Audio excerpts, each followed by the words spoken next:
Live from Chatterbox Sports Studios, it's Off the Bench with Tom Brenneman. Well, good morning, and what a Tuesday morning. We welcome you, as always, to Off the Bench, presented by United Dairy Farmers. I'm Tom Brenneman. We come your way Monday through Friday, 10 to 12 p. That would be Eastern Time. You can find us. Just go to YouTube/Chatterbox Sports. We're in our Chatterbox Sports Studios right here in downtown Hamilton, Ohio. If you'd prefer to join us in podcast form, by all means, search Off the Bench with Tom Brenneman. You're dialed in. I was at UDF this morning. Guy I see every morning, construction worker. He's like, dude, I just found out where I can download the podcast. So I was telling him about our big show today coming up. Got Keith Hernandez coming up here shortly. But first things first. It was, without a doubt, one of the coolest moments in the history of the Reds franchise. And that's a lot of history, over 150 years worth. You think of moments in time, and one that stands out would be Johnny Bench, his final game ever at Riverfront Stadium. What's he do? He hits a home run. Last night marked the return of Joey Votto. So too, one of the greatest players in Reds franchise history. He's in the final year of a contract. He's played for only one team and only wanted to play for one team his whole career. He's closing in on 40 years old. He has struggled to return from two very serious surgeries on his shoulder and his biceps. There were questions on how would he do? How would he fit in? Would he disrupt the chemistry of this feel-good winning Reds team? Would he take away playing time from guys who at this point in time could be better players?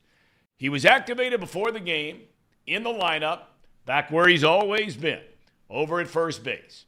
His first time up, he hits a laser to center field for an out. Then came his second trip, bottom of the fifth inning, and Votto delivered a moment which we will not soon forget. Bat for Joey Votto. Bash to right! His first game back! Joseph Daniel Votto! He said he was ready, and he delivers. You know, the old king looks pretty good in that Viking outfit. Boy, does he ever. I think he's going to need to take the curtain call. I think he will. And he's coming out with the outfit on. There he is. You can't write it any better. The very first pitch of his second at bat, and it was absolutely crushed out of here. There is some.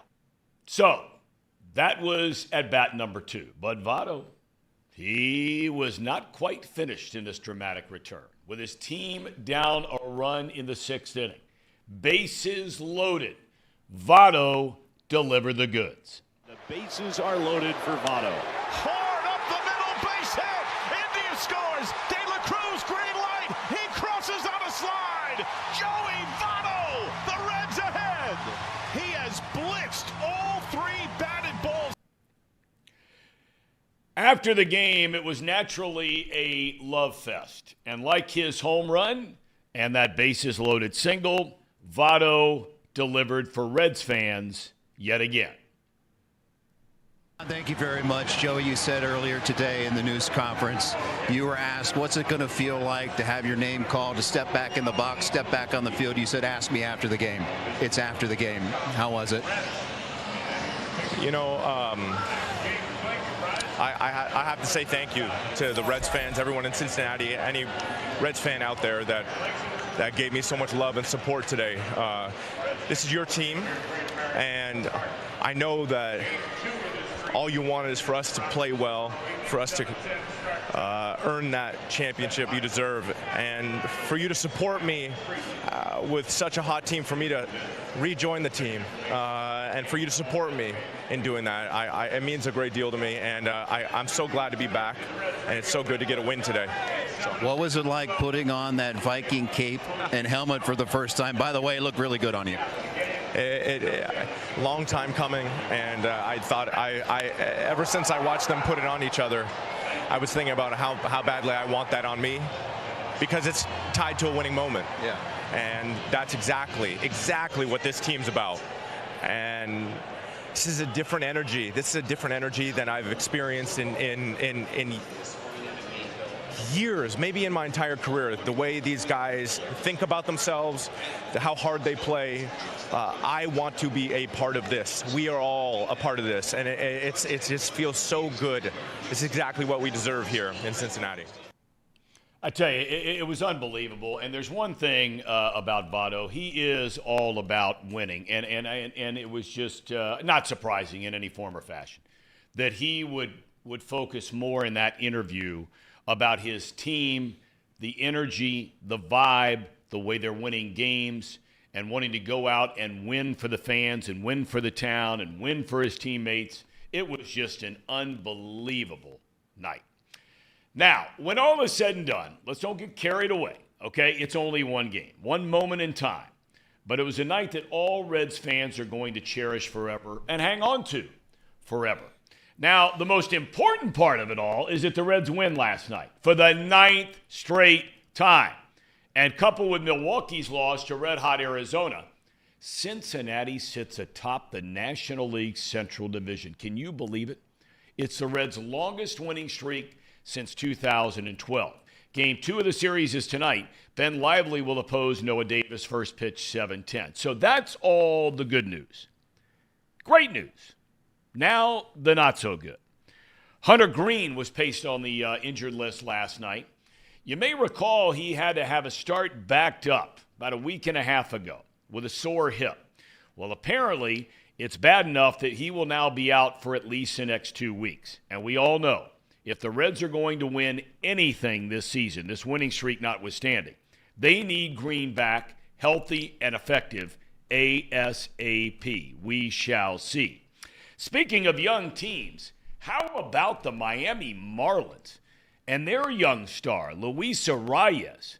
The Marlins have won 5 in a row. They are 11 games over 500. Have you heard about this Arias? He had his second 5-hit game in the last 3 days. It's his third 5-hit game this month, propelling his season batting average to 400. He has 11 days now to become the first baseball player since 1900 with 4 5-hit games in a single calendar month. College baseball. 2 win-or-go-home games last night in Omaha for a couple of teams. Tennessee knocks out Stanford 8-4 the final. They advance on to the semifinal round. And number 1 Wake Forest rallies late in a come-from-behind 3-2 win over LSU. 2 more elimination games tonight. And these are elimination games for all 4 teams playing. LSU takes on Tennessee, while TCU will battle Oral Roberts. The winners of those games will advance to the semifinal round. The only 2 teams right now in the semis are Florida and Wake Forest. So as we mentioned, coming up on the show today, we will be joined by one of the great players, all-around great players in baseball history. He's a member of both the Cardinals and the Mets Hall of Fame, Keith Hernandez. All right, gentlemen. We got him coming up in about 20 minutes. Now, how many of you guys went to the game last night? First of all, good morning to all. Casey, Paul, Elliot, Jacob, good morning. Morning. All right, who went last night? I believe me, Paul, and Elliot. All right, Paul, what was it like? I mean, it was fantastic. The crowd was great, even through the rain and everything else. I think that we were all a little concerned that maybe the rain would keep people away, whatnot. But no, that didn't happen. It was a good crowd last night. And to come out there, it was funny. I was there with Lizzie, and a bunch of Xavier people were there. And I was standing next to Mike Schmaltz, who's been on Not Too Picky a lot. If you've seen him, I was standing next to Mike. And right as Joey Votto was walking into the box, I just looked over at him and I go, he's hitting a home run right here, no doubt in my mind. Boom, first pitch, he hits a home run. It just felt that way because of everything going on in the game. You saw how hard he swung on the very first pitch he got. It was like he was trying to hit a home run on the first pitch. And then after the game, he says that he was hoping to hit a home run in the first 2 at-bats. Well, he said they told his friends he was going to hit a home run in one of his first 2 at-bats. Yeah, so you could tell the way he was swinging that he wasn't going up there swinging trying to get a knock. He was going up there swinging with he was swinging with a whole lot of momentum behind that bat, and he ran into one. It was a great moment. I was sitting right down the right field line, so it was kind of right over there. And then some lady ran on the field right after it happened, so it was a kind of a weird moment. Most anticlimactic fan storming I've ever seen. Just ran. Well, I mean, didn't put up by a all fight. accounts, nobody even knew she was there because all eyes were on Votto, right? Yeah, just ran. The only reason I realized it was because I was sitting right behind her, and she ran on the field and then didn't even get tackled. Nothing. Just immediately ran into custody. But whatever.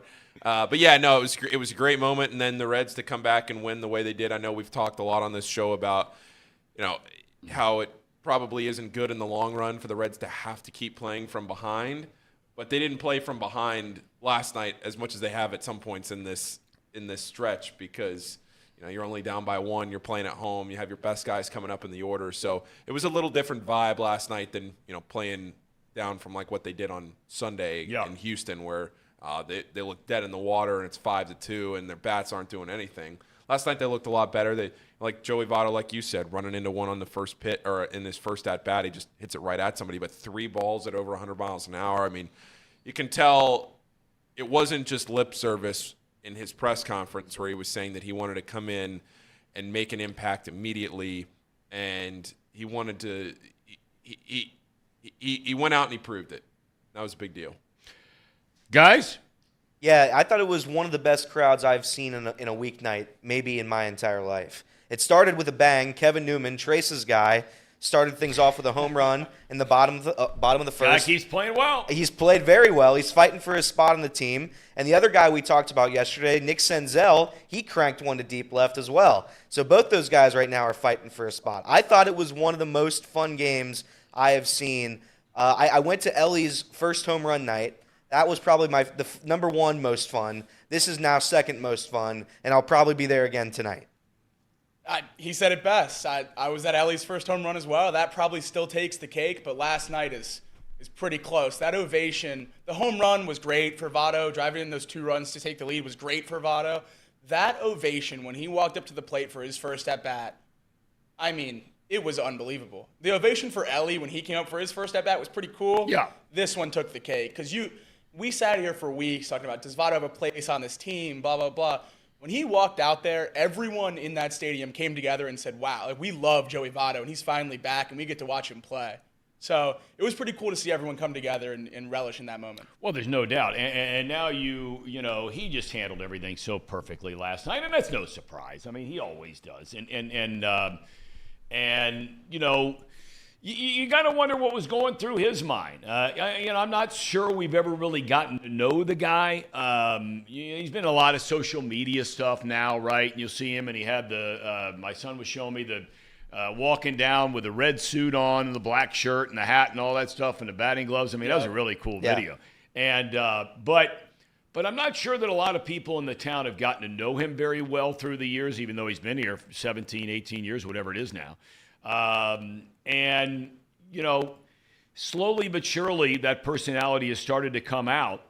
And, man, to watch him last night, like you talked about, Jacob, before he even stepped in the box, and the ovation that he got was just unbelievable. I mean, it truly is going to be one of those nights where, the most recent example of one of those nights, different, but same in the sense that when Jay Bruce hit that home run in 2010 to center field, you run into 40,000 people now that said they were there. Right. Well, there was about 22,000, I think, 25, whatever it was there that night. Last night there was 20,000 there, and there's going to be about 120,000 that will tell you they were there that night because it was that cool of a moment, right?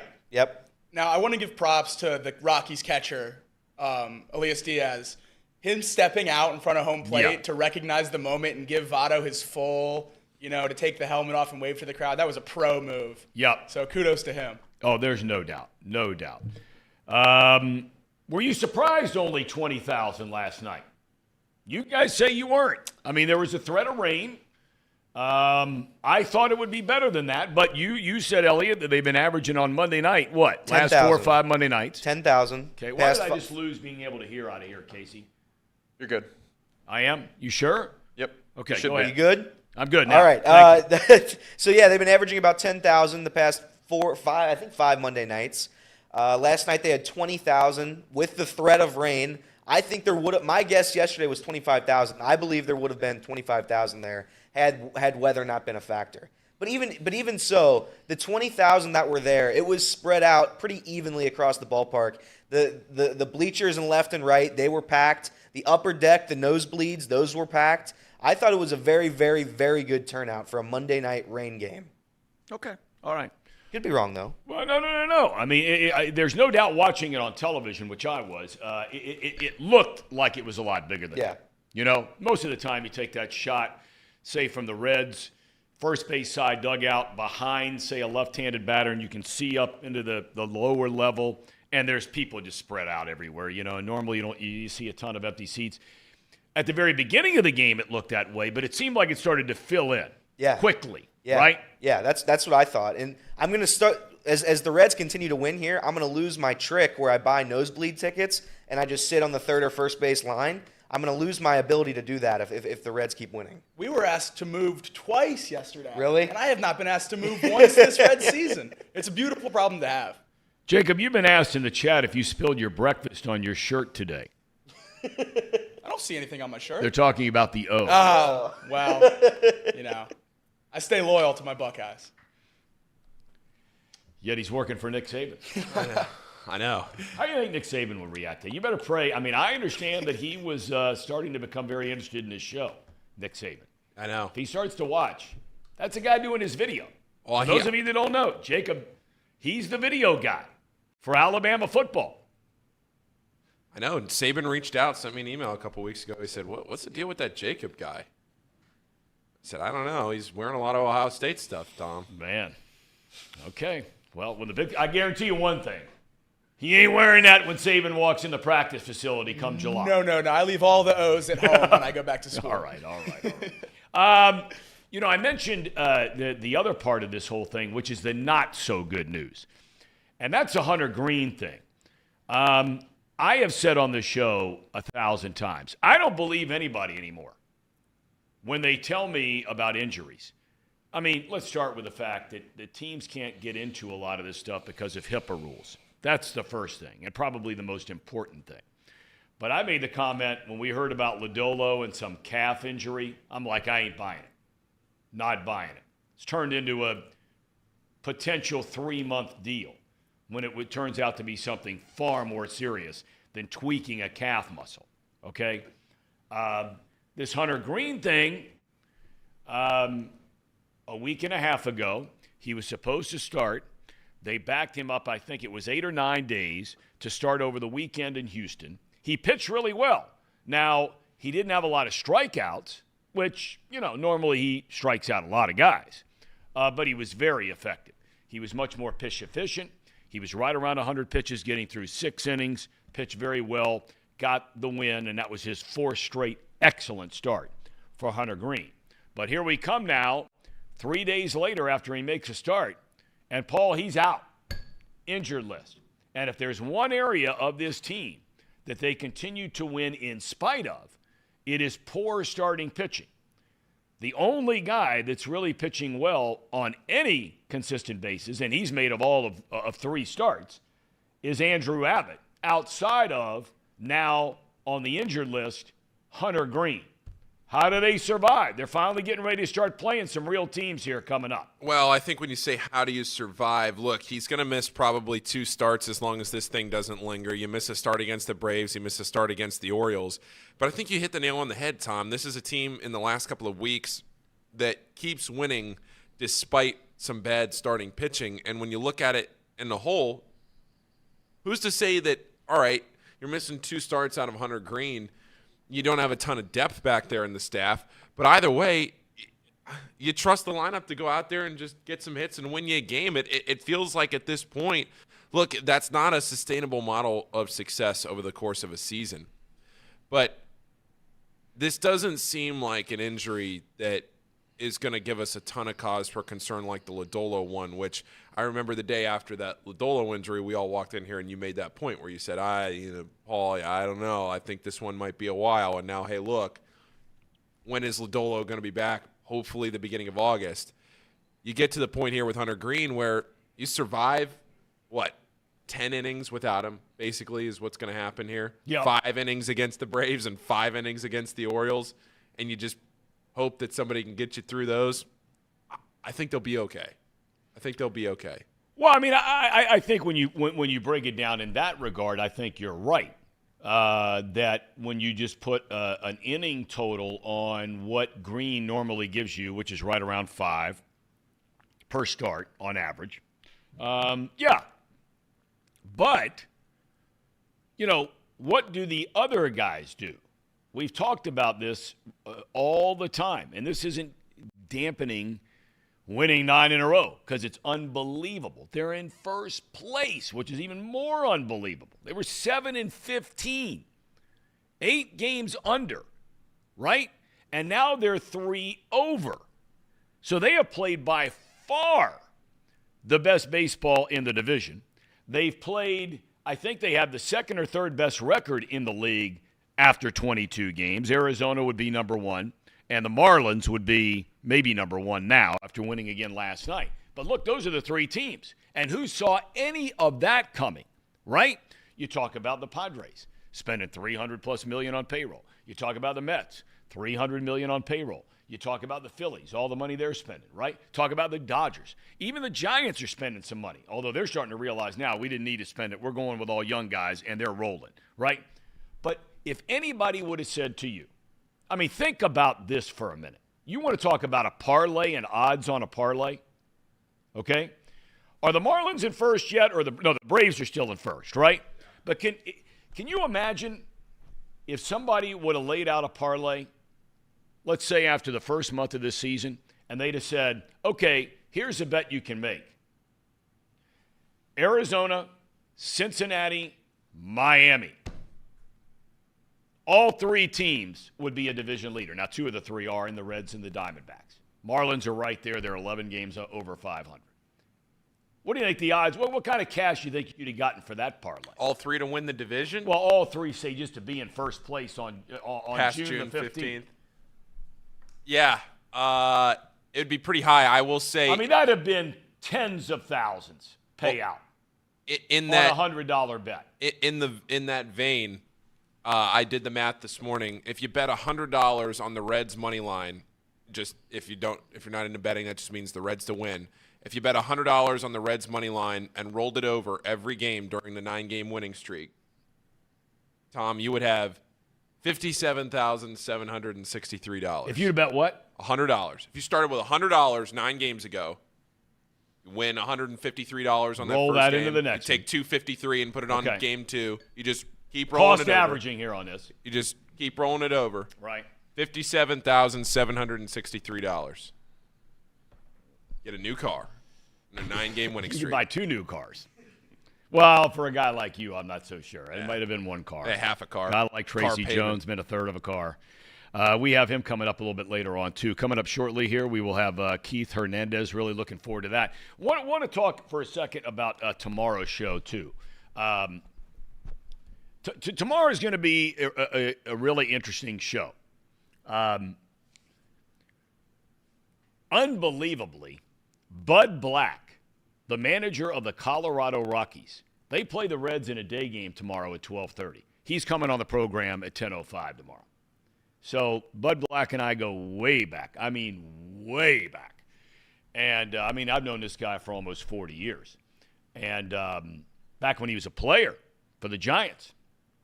But just an awesome guy. I feel for anybody who has that job in Colorado. Boy, you talk about a bad team. And we've seen some bad teams lately in the Royals, right? The Cardinals, they have good players, but they're having a bad year. The Rockies,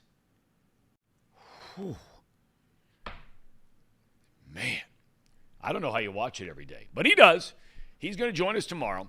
And then, look, tomorrow I am really excited about our guest. His name is Sid Ziegler. He is considered to be the most prominent voice in the LGBTQ community where it intersects with athletics.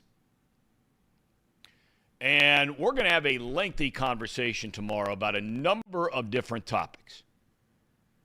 Transgenders competing in sports. What are his thoughts on that? Because that's been all over the news for the last year and a half, right? And the Leah Thomas situation, the swimmer, who broke all the records in the NCAA and so forth. We're going to talk about that. We are going to talk about high school athletes, college athletes who are gay. What has it been like for them to come out? And studies that have been done about how they're accepted by teammates, how they're accepted by administrators, how they're accepted by their coaches.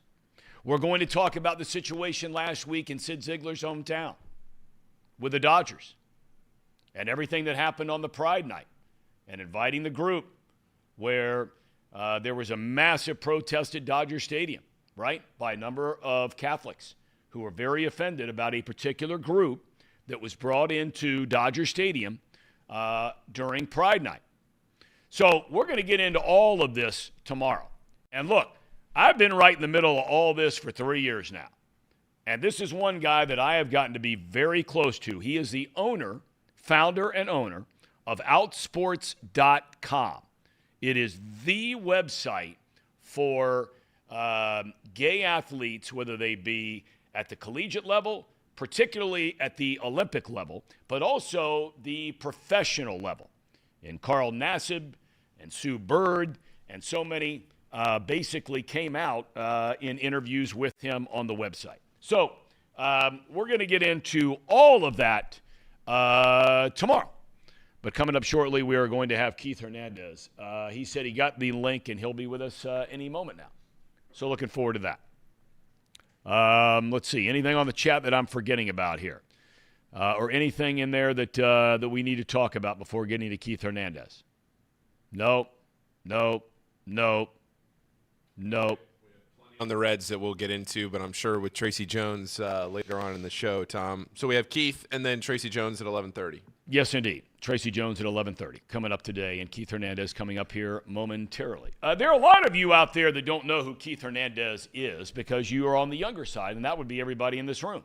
Now, you know him as a guy from Seinfeld. Well, I mean, yes, I am a massive You never Seinfeld. saw him play. I never saw him play, but Right. being a Nationals fan growing up and the Mets and him being a Mets broadcaster and everything else, like, I mean, and a baseball fan too. I know Keith from baseball, but I also know that he was an incredible actor on a couple episodes of Seinfeld. I can't wait to ask him about that. I'm sure he's been asked about it. I was just reading today, and I'll ask him about it in a minute. Apparently, that episode, what's the name of it? The Spitter? The Spitter. The Spitter, okay. That was ranked in 1997 as think about this for a minute, okay? And I'm going to ask him about it. It was ranked as the 4th best episode by TV Guide, the 4th best episode in the history of television series. I mean, you start reading about that whole thing, and I said on the show yesterday, I mean, and some would say shame on me, but I've never seen an episode of Seinfeld. And I guess it probably would behoove me to do that. Is that right, Paul? At least a couple of Keith's episodes. How about that? All right. Okay, well, we will do that. All right, let's go ahead and get ready for Keith Barlow Hernandez. He was born in San Francisco, California, in October of 1953. Hard to believe this guy's almost 70 years young. I've known him over 30 years. He grew up in Northern California in a baseball family. His father and brother both played minor league baseball. He was a star athlete, like they all are, right, in high school. But sat out, we'll ask him about this in a second, sat out, I read, his senior year in baseball after a dispute with his head coach. He enrolled, played 1 year at the College of San Mateo before being drafted by the St. Louis Cardinals. Now listen to this, folks, because it doesn't exist anymore. Guy was drafted in the 42nd round, the 783rd player chosen. That's a 1971 Major League Draft. By 74, he's in the big leagues. In 1978, he won his first Gold Glove with the Cardinals. In 79, he won the National League batting title, hit .344. Led the league in runs scored and doubles. He was co-MVP of the National League with Willie Stargell that year. And from that day, really, a star was born. In '82, he led the Cardinals to a World Series title. In a 7-game series win over Milwaukee, he knocked in 8 runs in the series. But in June of '83, after a fallout with manager Whitey Herzog, Hernandez was traded to the New York Mets. And at the time, the New York Mets was basically the equivalent of purgatory. But that would not last long. 2 years later, Hernandez led a young, very uber-talented Mets team to its first winning season in nearly a decade. He wound up runner-up to the National League MVP that year to Ryne Sandberg. And then in '86, you know the deal there. The Mets won it all. An unforgettable World Series against the Boston Red Sox. But Hernandez, right after, named the first captain in New York Mets franchise history by manager Davey Johnson. He finished his career as a 5-time All-Star, 2-time World Series champion, a record 11 gold gloves as a first baseman. He's a member of both the Cardinals and Mets Hall of Fame. We talked about earlier. He's also been an actor, Seinfeld, Law and Order, among others. He's an author who currently has a New York Times best-selling book out right now. I'm Keith Hernandez. He's also a broadcaster for the Mets since 1998 and kind enough to join us where the Mets are down in Houston, Texas right now. One of the all-time greats. I told you, Keith, and I mean, I've told you before. Good morning. How are you? How's everything in Houston? Everything's great in Houston. It's very hot, as it usually is here in June. It's great to see you, Tom. Great to see you, Keith. I just can't thank you enough for taking the time to join us. I always like to ask, Keith, people who come on the show. I mentioned your father, your brother. What was family life like for the Hernandez growing up in Northern California? Revolved around all 3 sports. It was football, then football bled into basketball, then basketball bled into baseball. So everything revolved around sports. Back then, there were only networks, the main networks. You know, you had no ESPN. So, you know, game of the weeks were very important to watch. They were every Saturday. And I remember when Dizzy Dean was, for a short while, was the color commentator for those NBC Game of the Weeks, going that far back. And, you know, basically, we grew up in San Francisco. The Giants only televised, and that was the Giants of Willie Mays, Juan Marichal, Orlando Cepeda, Willie McCovey, Philippe Alou. They only televised games in Dodger Stadium, Chavez Ravine. And so we only had 9 games to watch all year. So it was April when it was school. We had to come home and do our homework. And then we had an early dinner and we all sat down and watched the games.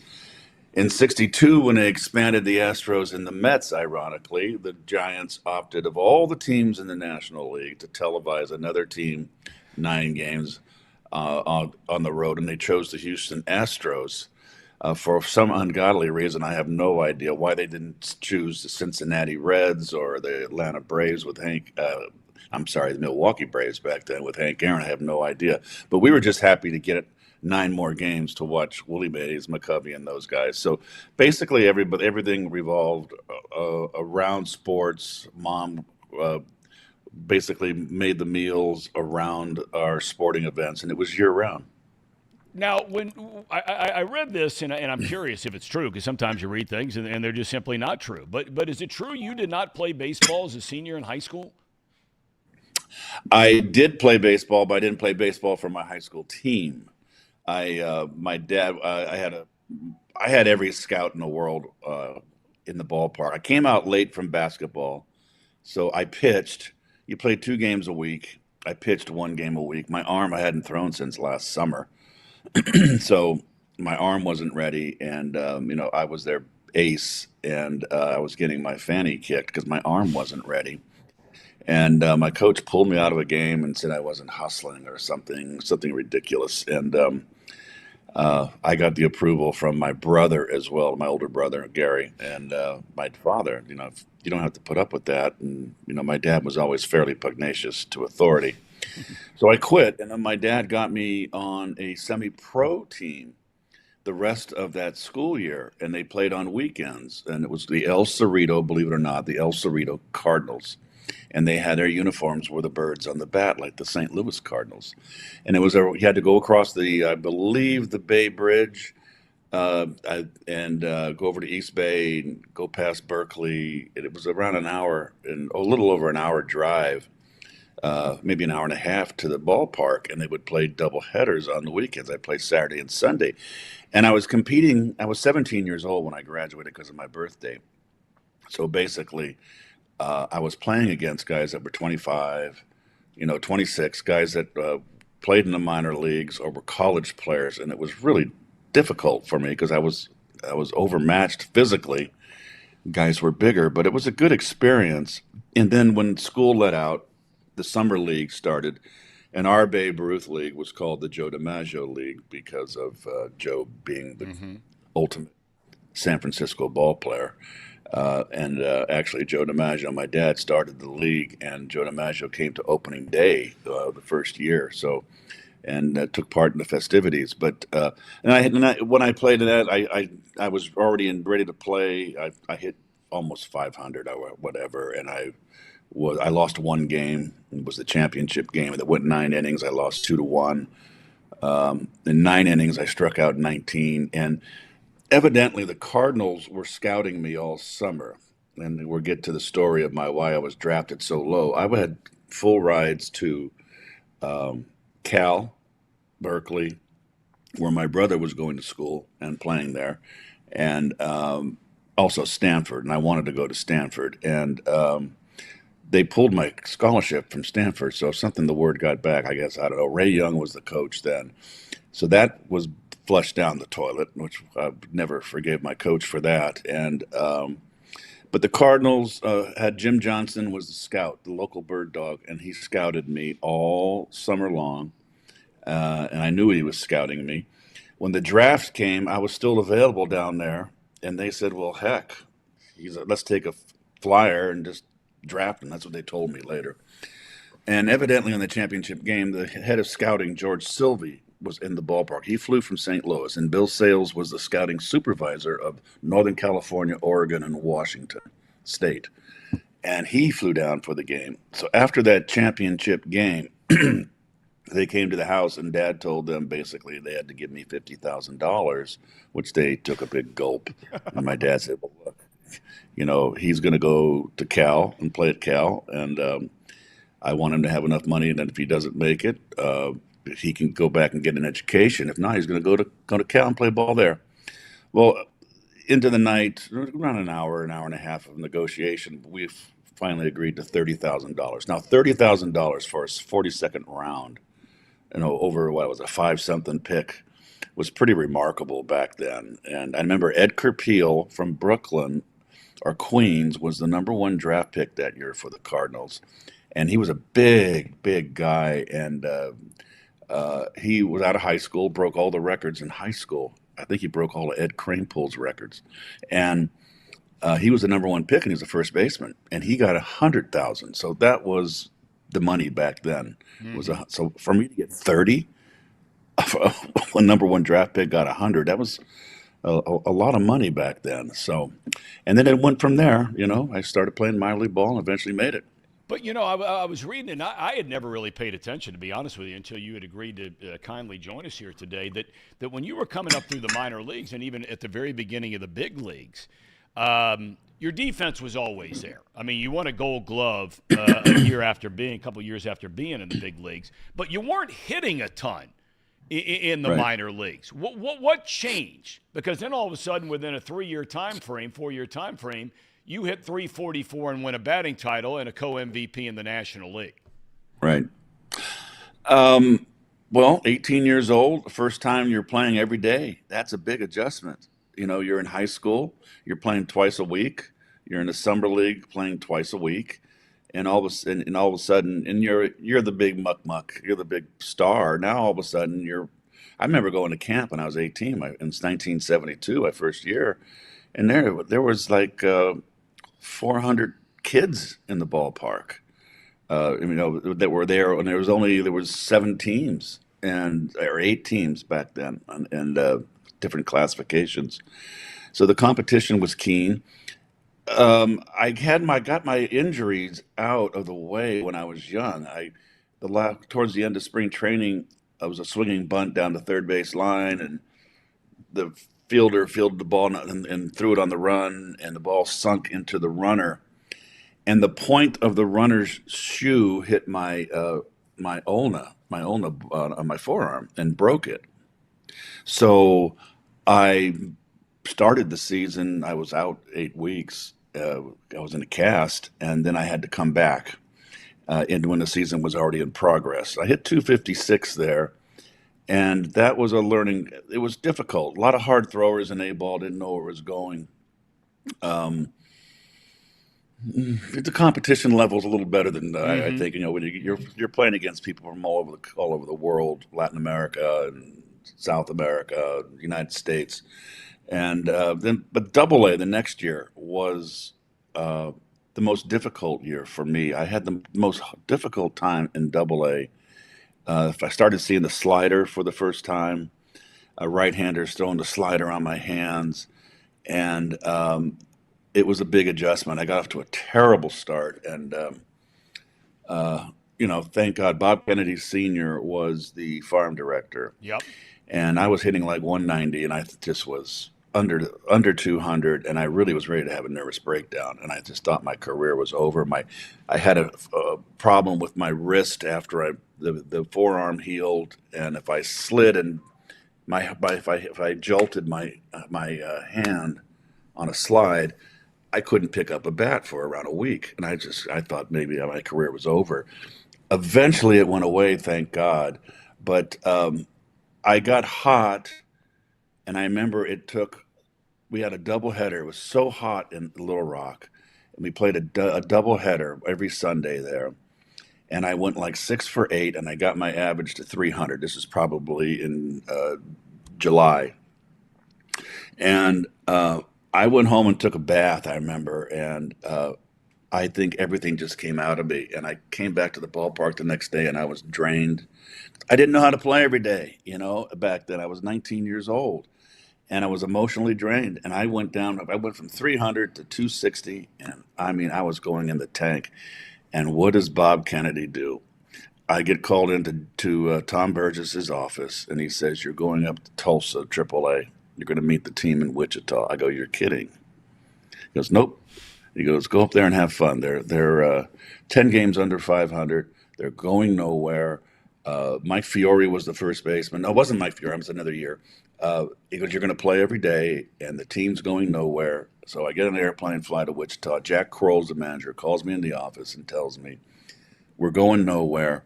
Just go out and have fun. Do what you can do. We know you can play."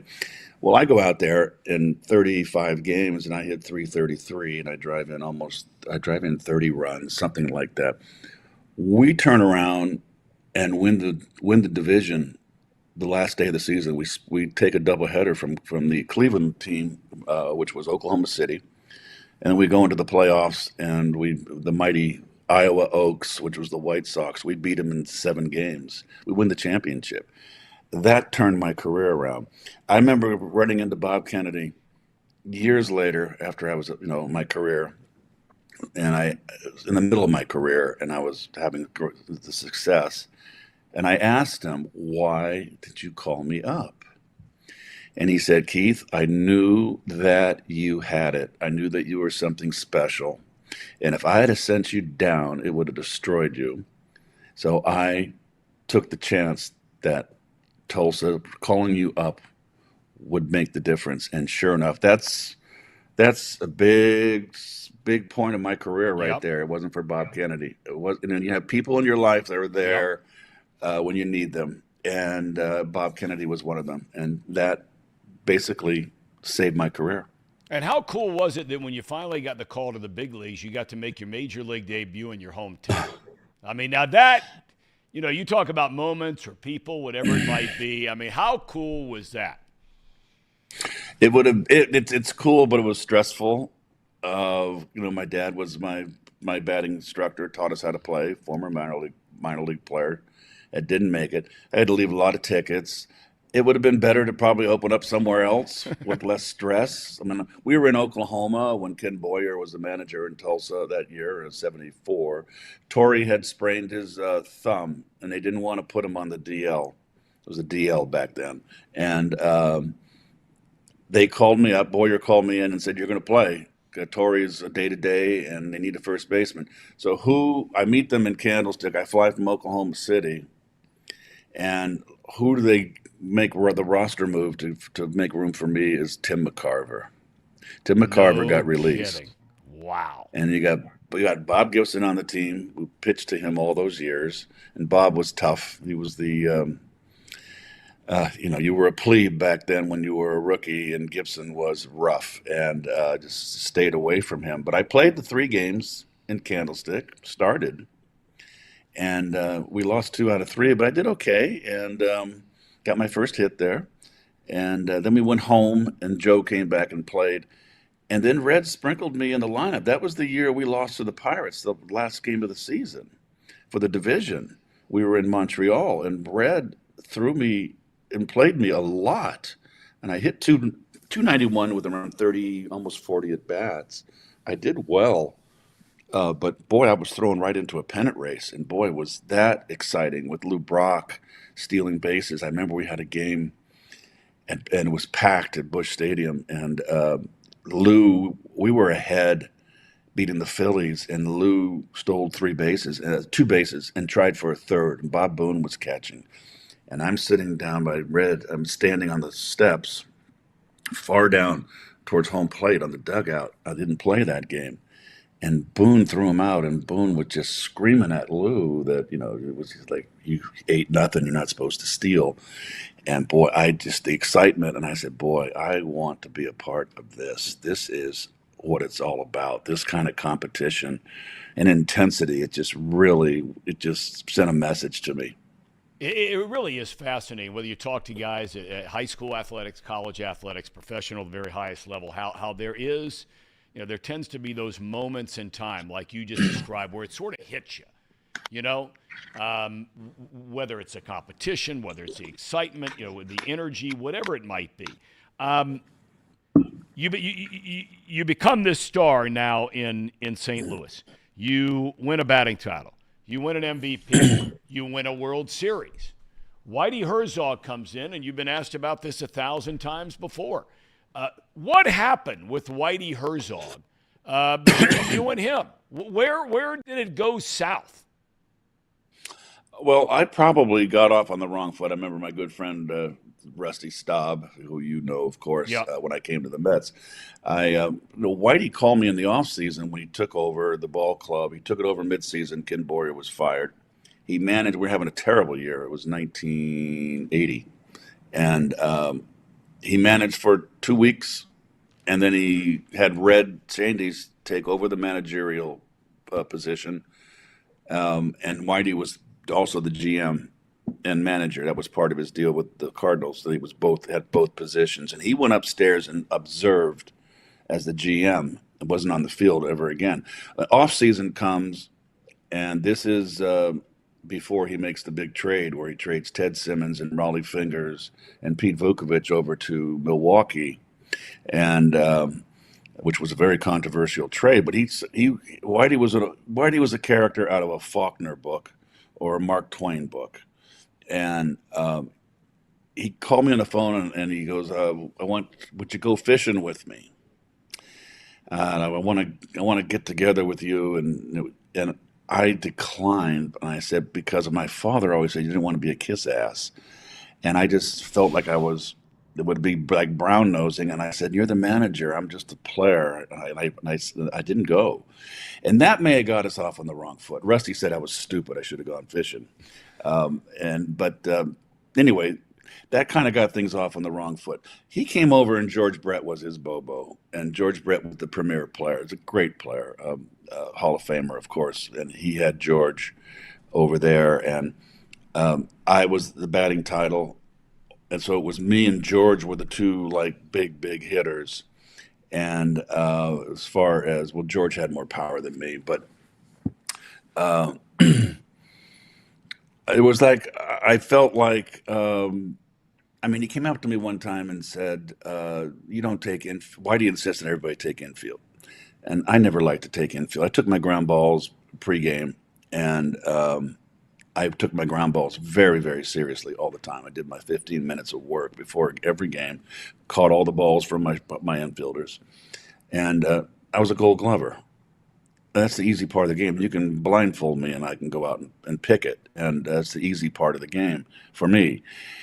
And he told me I didn't play. I would just go through the motions. I wouldn't lollygag. I wouldn't play burnout, and I would conserve my energy. It's hot in St. Louis, and he kind of got on me about you don't take infield hard and throw the ball around. I said, why? That's a long season. I go, I'm not. I get my ground balls. I'm not going to waste any energy on infield. But he was old school, and that back in those days, everybody loved to take infield, and I took infield every day. So that was the rule. That was all there was to it. I did it, but I didn't play burnout. And I'm going to conserve my energy. I played 155, 52, 57 games a year on AstroTurf in that heat. And when I went over to New York, ironically, I asked Davey if I could not take infield at home, because at home, actually on the road, because you took the last infield. And then you had to come in, change your shirt. And you had like 25 minutes for the game.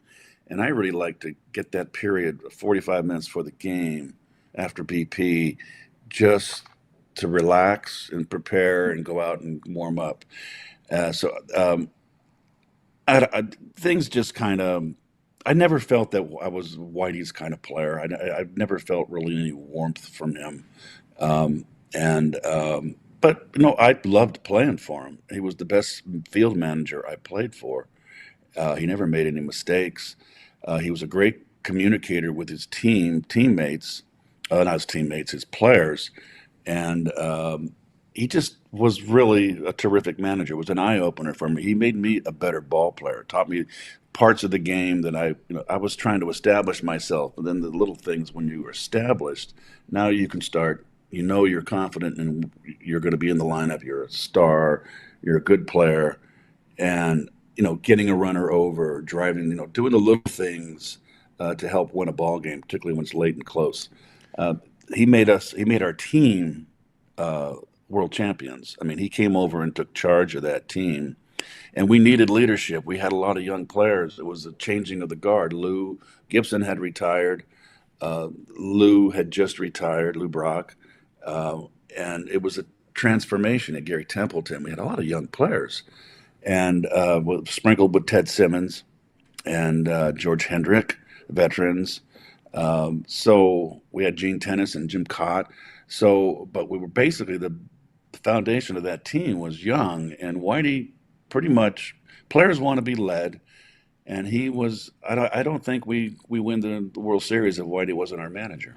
You try to put it into context today, and I don't know if there's a player that I could draw an analogy to, but for fans, that are a little younger than you and me, I mean, it's trying to now look at a situation where you were.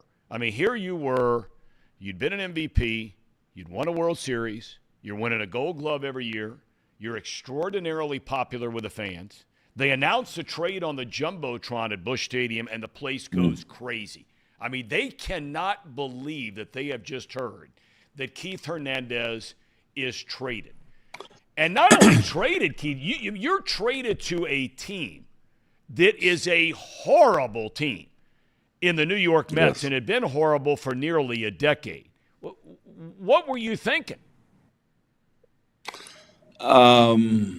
Well, I was not happy about it. I mean, the Mets, since they traded Seaver in '77. They were a perennial last place team. They were, and I really feel that Whitey, I think, was trying to bury me in that Siberia. Yep. And I went over there. It was that '83. So I played the second half of the season with the Mets. And it was very unsettling. I was ready to go through a divorce. The marriage was falling apart.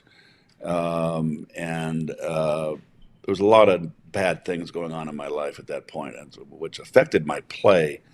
I think it's important to note that when we won the World Series in '82, I had achieved everything in baseball. I had won an MVP. I'd won a batting title. I'd won Gold Gloves. I was an all-star. The last thing I hadn't attained, which was a team effort, was a World Series. And I'll be honest with you, in '83 when I came back, I was lacking. I needed another goal, and I was just flat. And I admit to that. And I remember going up to George Hendrick in Atlanta, who I respected very much. And I asked George about it, and George told me, Keith, every player goes through it. You're in the middle of your career. You've done everything now. He goes, you'll get past this, and you'll get rejuvenated and re-energized. It's a passing phase.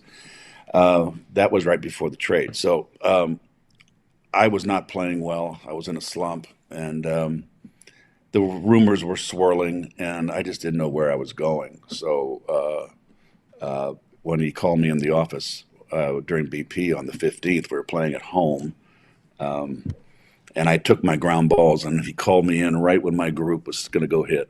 So I think he did that on purpose. So I went out and did all my ground balls and got all my throws, and we hit first, or the 1, 2, 3 in the lineup, 1, 2, 3, 4 in the lineup, hitting in Group 1 after the bench players, and that's when I got called in. So I knew I was going to get traded. I went in the office, and he said, "We traded you," and I said, "Well, where?" And he went, "New York." I go, "New York." He goes, "Yeah, we needed pitching. It was for Neil Allen and Rick Ownby." Okay, fine. Neil Allen was a pretty good pitcher, and I didn't know anything about Ownby. He was a minor league player. So, basically got on the phone with Frank Cashin and blah, blah, blah, and I really struggled through. I mean, I did well for the Mets. I didn't do great, but I hit 300 for the remainder of the season. And I had to make a decision in the offseason whether I wanted to stay or not. And fortunately, my father, during the strike year, in '81 was the strike year, the longest strike in baseball history, where you had the 2 seasons. And we won. If you cut the seasons in half, we won the division in both halves, I believe. And we had the best record, something like that. We had the best record overall. And the baseball decided who won the first half and who won the second half. And we finished second in both first and second half. We didn't go to the postseason. Whitey was livid, absolutely livid. And we wound up winning the next year in '82, obviously. But anyway, going back to New York, I remember John Stearns called me, the catcher then. He said, "Keith, they got a lot of young players down there, and I think you should stay. They've really not wasted their draft picks. They're ready to come up and play." And then Mike Phillips was our backup shortstop in St. Louis. And Mike told me, he played in New York. And Mike told me, "Keith, you're going to love New York." And New York was a rest town for me because it was, when I played in the '70s, it was going broke. It was bankrupt. Yep. It was a dangerous place. And, really, I just stayed in the hotel bar, and didn't really go out but maybe a handful, not even a handful of times, once or twice in my 8 years in St. Louis. So those 2 guys with that, and my father, who I had bought a dish for so he could watch me play, those old big dishes that you can put up on the roof. Mm-hmm. And during the strike, he watched baseball. He watched the minor leagues. I think ESPN was televising minor league games, and he saw Darryl Strawberry, he saw Dwight Gooden, he saw these guys, and he just called me, and I said, "I think you should stay. I think these guys are very talented down in the minor leagues and AAA level. I saw them play."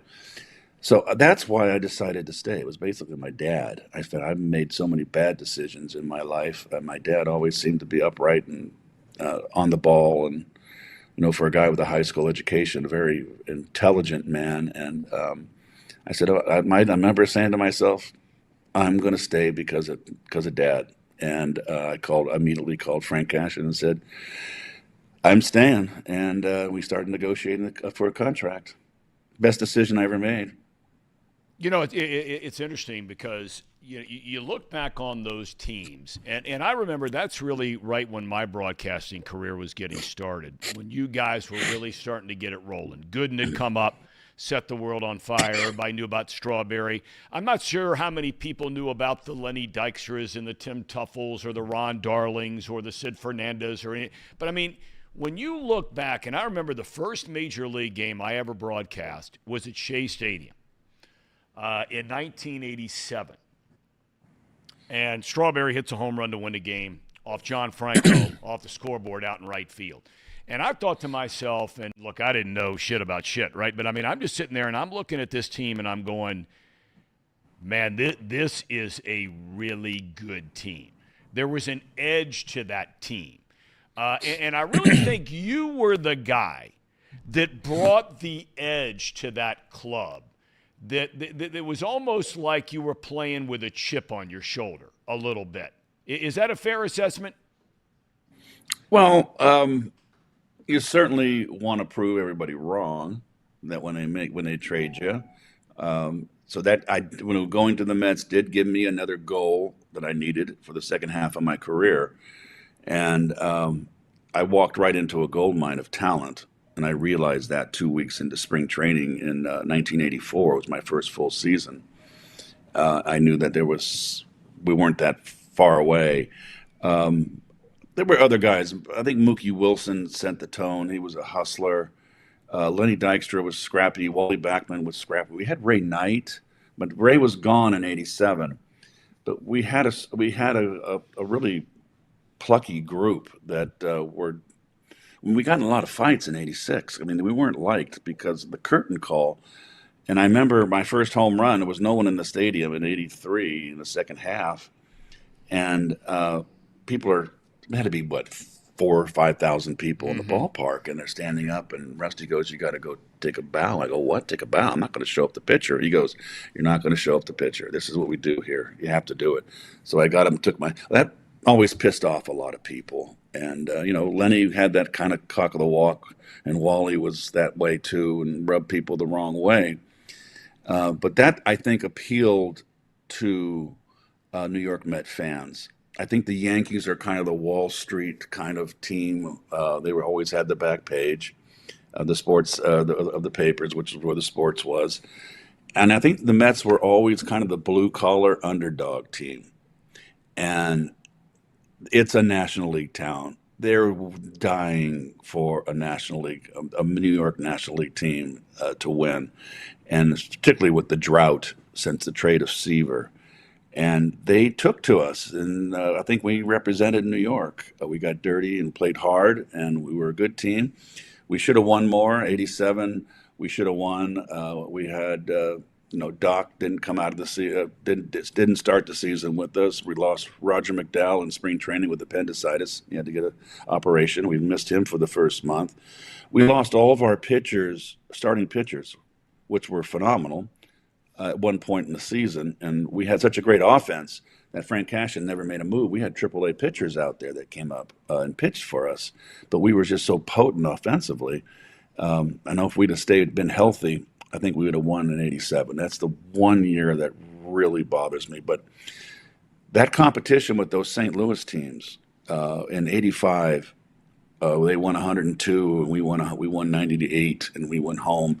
'86, we win going away. '87, we lose the last week of the season to them. We both win 90-plus games.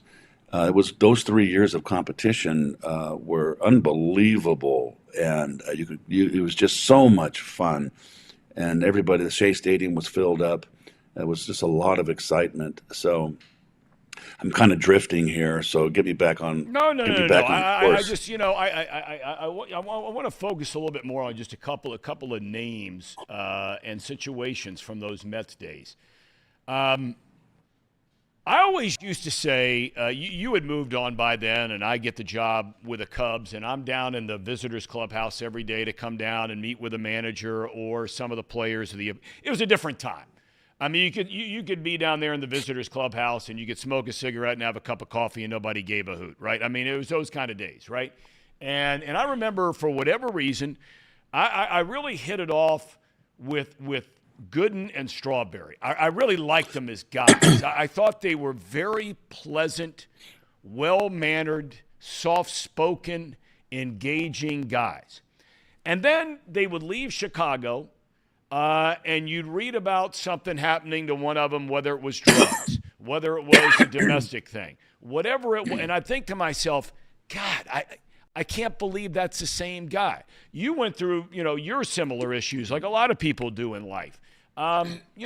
Strawberry ain't good. Did they strike you as the same way they struck me? Because I was shocked when I would hear about some of the things that would then happen to them in subsequent years. Well, Doc that you were correct in your assessment of both of them. They were wonderful guys. It just went down the wrong path. Doc was a big shock. And he's the one that still to this day has his demons but Daryl's turned into a Baptist minister and does a lot of good work with drug rehab for young kids and does a lot of good work. I don't know. Daryl was liked to be like Reggie, I guess, Reggie Jackson, to be the swirl around him. Doc, like I said, when that came down, everybody was just completely shocked, and it was very unfortunate because he, I remember playing behind him, and I'm going, now I know what it's like to play behind Bob Feller, Tom Seaver, Sandy Koufax, Lefty Grove, the great pitchers. I had that part of my career where that rookie year for him, 84, 85, was a phenomenal Cy Young year for him.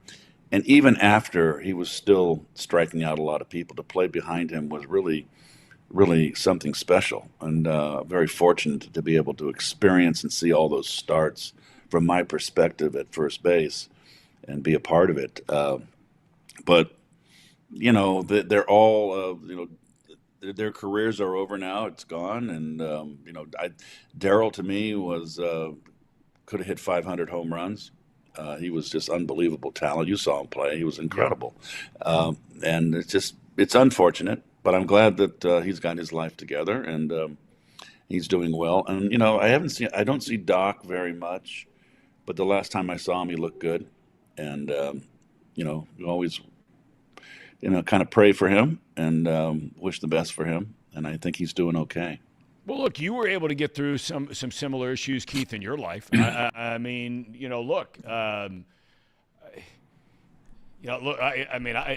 learned it, the hard way. And I mean, people want to be judge and jury about everything. And I don't think it's anybody's job, last time I checked, to be judge and jury in terms of gauging other people's lives. I've always thought that some of the things you went through, I think it's amazing. And I say this with the utmost sincerity and complimentary fashion that, look, everybody goes through whatever they go through. How did you get through it all? Baseball was my sanctuary, the ballpark. I was going through a divorce. I took my divorce I left in winter of 83, 84, and my divorce wasn't ever finalized till 87. And that was hanging over my head. Also the issue, and I was part of the Pittsburgh trials, and, I just messed around for a couple years, just a little bit here and there, nothing crazy, but I can tell you that, cocaine is not a PED. It is a career destroyer, and I realized that, and that's what enabled me to get away from it. I knew I had to, and I think getting traded to New York helped, because it was like all of a sudden I had a new identity. I mean, a new team, a new bunch of guys, new organization. When I got traded in '83, that stuff hadn't hit the papers yet, so it was. When it did happen, and I got the phone call from the FBI in '84, it was like in my past. I got away from it. It was over. That chapter of my life was done, and then all of a sudden, here it pops up again, and so I went. So that was tough, but I always was able to go out on the field and forget everything. Baseball was the most important thing in my life. When I was 5 years old, I realized when my father had sawed off a little league bat and started throwing tennis balls to us, that I wanted to be a big league ball player. and that was my goal and my one desire in my whole life. And it was I wanted to be the best player I could be. I did not want to be just a major league player. I wanted to be one of the best major league players of my generation. And that was I wanted to be a Hank Aaron or a Frank Robinson or a Tommy Davis, Orlando Cepeda. I just didn't want to be, a cog in the machine. I wanted to be one of the big guys. That's what I always strove for, and nothing ever got in the way of that. And I was always able to forget everything and focus on my game. It was that important. And my personal life suffered because of it. I mean, baseball, I was married to baseball. Well, you attained those things and went on, and you go in the Cardinals Hall of Fame, you go in the Mets Hall of Fame. I want to totally shift gears because I've admitted on this show, call me living under a rock, I have never seen an episode of Seinfeld. There are a lot of other television shows. When I was growing up, Keith, you're old enough to remember. I mean, I was dialed into things like All in the Family and the Jeffersons and all this, and the shows in subsequent years, right? Okay, so I've never seen Seinfeld. I work with all these young guys here in the studio, and they're like, dude, you got to ask him about Seinfeld. And then I start reading in preparation of this where Larry David, of course, who was very involved in that whole thing with Seinfeld, has gone on to say, TV Guide goes on to say, the episode you were in, which I think was called The Spitter, right, is no, one the of boyfriend. The boyfriend was one of the best episodes of any television show of all time. That's according to TV Guide. What was that experience like? Well, I think it was 90. I retired in 91. I was out all 91. I had back surgery, and my career was over. But I was active on the roster. So I think it was 93 of that show or 94. I'm not sure. I think 93. And it was, I think, the second year of the show, if I'm correct, or maybe the third. I'm not sure. The show had not taken off. And Larry David told me after we did it, it was a 1 week in L.A., and I had never acted before, never wanted to act. Jerry was a Met fan. I was one of his favorite players. He conceived the idea. Larry David's a Yankee fan, so they collaborated. And there was 3 other writers too. Larry told me after that they knew they had a hit show and they wanted to use it on Sweeps, which is where the big advertisers are. And that's why it was an hour show. They show it in 2 episodes now, but it was an hour during Sweeps. And they knew that they had a winner, and it was all, Larry said, we didn't tell you, but it was all hinging on you. If you were a stiff, we were going to use it in season. It was going to be a half-hour show. If you did okay, if you held up okay, we had the extra subplot, which was George going for unemployment, and then going out with the daughter of the unemployment girl, the gal. The mother going out with the daughter, and then getting her a autographed baseball from me. And that was the whole subplot that they added to make it an hour, and it can use on Sweeps. I had never acted. Jerry, for some reason, did not call the Mets. He called my agent was Scott Boras, and I had no need for Scott anymore. I was out of the game. I haven't heard from Scott, and Scott's a family friend, by the way. He played A-ball with my brother. They were roommates in St. Petersburg, the Florida State League. So Scott's a very good family friend, and he calls me and says, got a call from this show. He didn't know what the show was. We don't watch primetime because we play night games. All the primetime shows, we're in the middle of a ball game. And I had not heard of the Seinfeld show. He goes, there's a sitcom. They want you to come and do a part in it. And I go, well, what's the show? He goes, Seinfeld. And I go, he goes, it's a sitcom. I go, he goes, you got it's a minor role, probably minimal lines. And I said, well, how much are they going to pay me? And he said, well, they'll fly you first class to L.A., put you up at the hotel, pay you $15,000. I said, sure, for a week, $15,000. Just kidding. And they FedExed the script to me. I got it on Friday. and I got it priority in the morning, and there it was, and I started opening up the pages, and I realized I'm the guest star, and I've got a lot of lines. And I had become friendly in New York with Marsha Mason, the actress. Yeah. I met up at Elaine's, the famous Elaine's, and Marsha was living in New Mexico. And I called her on the phone. I said, Marsha, I just got myself in hot water here. I've explained to her, and she told me how to memorize the lines, which was do line 1, then line 1, line 2, then line 1, line 2, line 3. Make sure you do it before you go to bed because it absorbs. You get up in the morning, have your coffee, do it again. So I fly Saturday to Los Angeles. I have Sunday off. Monday's the first day, and they're all meeting at this big, long, rectangular chair, the principal actors and Larry David and the 3 writers, and they're going over the script. And I'm going, oh, my gosh. And they're all interacting. And Larry David gave a lot of leeway. You know, they had input from Julia, Jason, and Michael, and then but Larry made the ultimate decision on what changes or additions or subtractions were made on the script. The first day we started doing with the script on in the afternoon on Monday, and then on Tuesday we're with the script and they're doing the blocking and the lighting, and I'm realizing now I better get my act together because we're done on Saturday, and then Sunday's off, and then they go on to the next show. So I can't hold up production. And I had memorized my lines, and I got through it. I mean, I remember that when we did it at 5 o'clock, all the suits came in. It was NBC, I think it was on NBC. Yep. And they were kind of like the ones that were going to approve the script. They were the censors. And we did the whole run through in front of them in the studio and in chronological order. And I didn't make a mistake.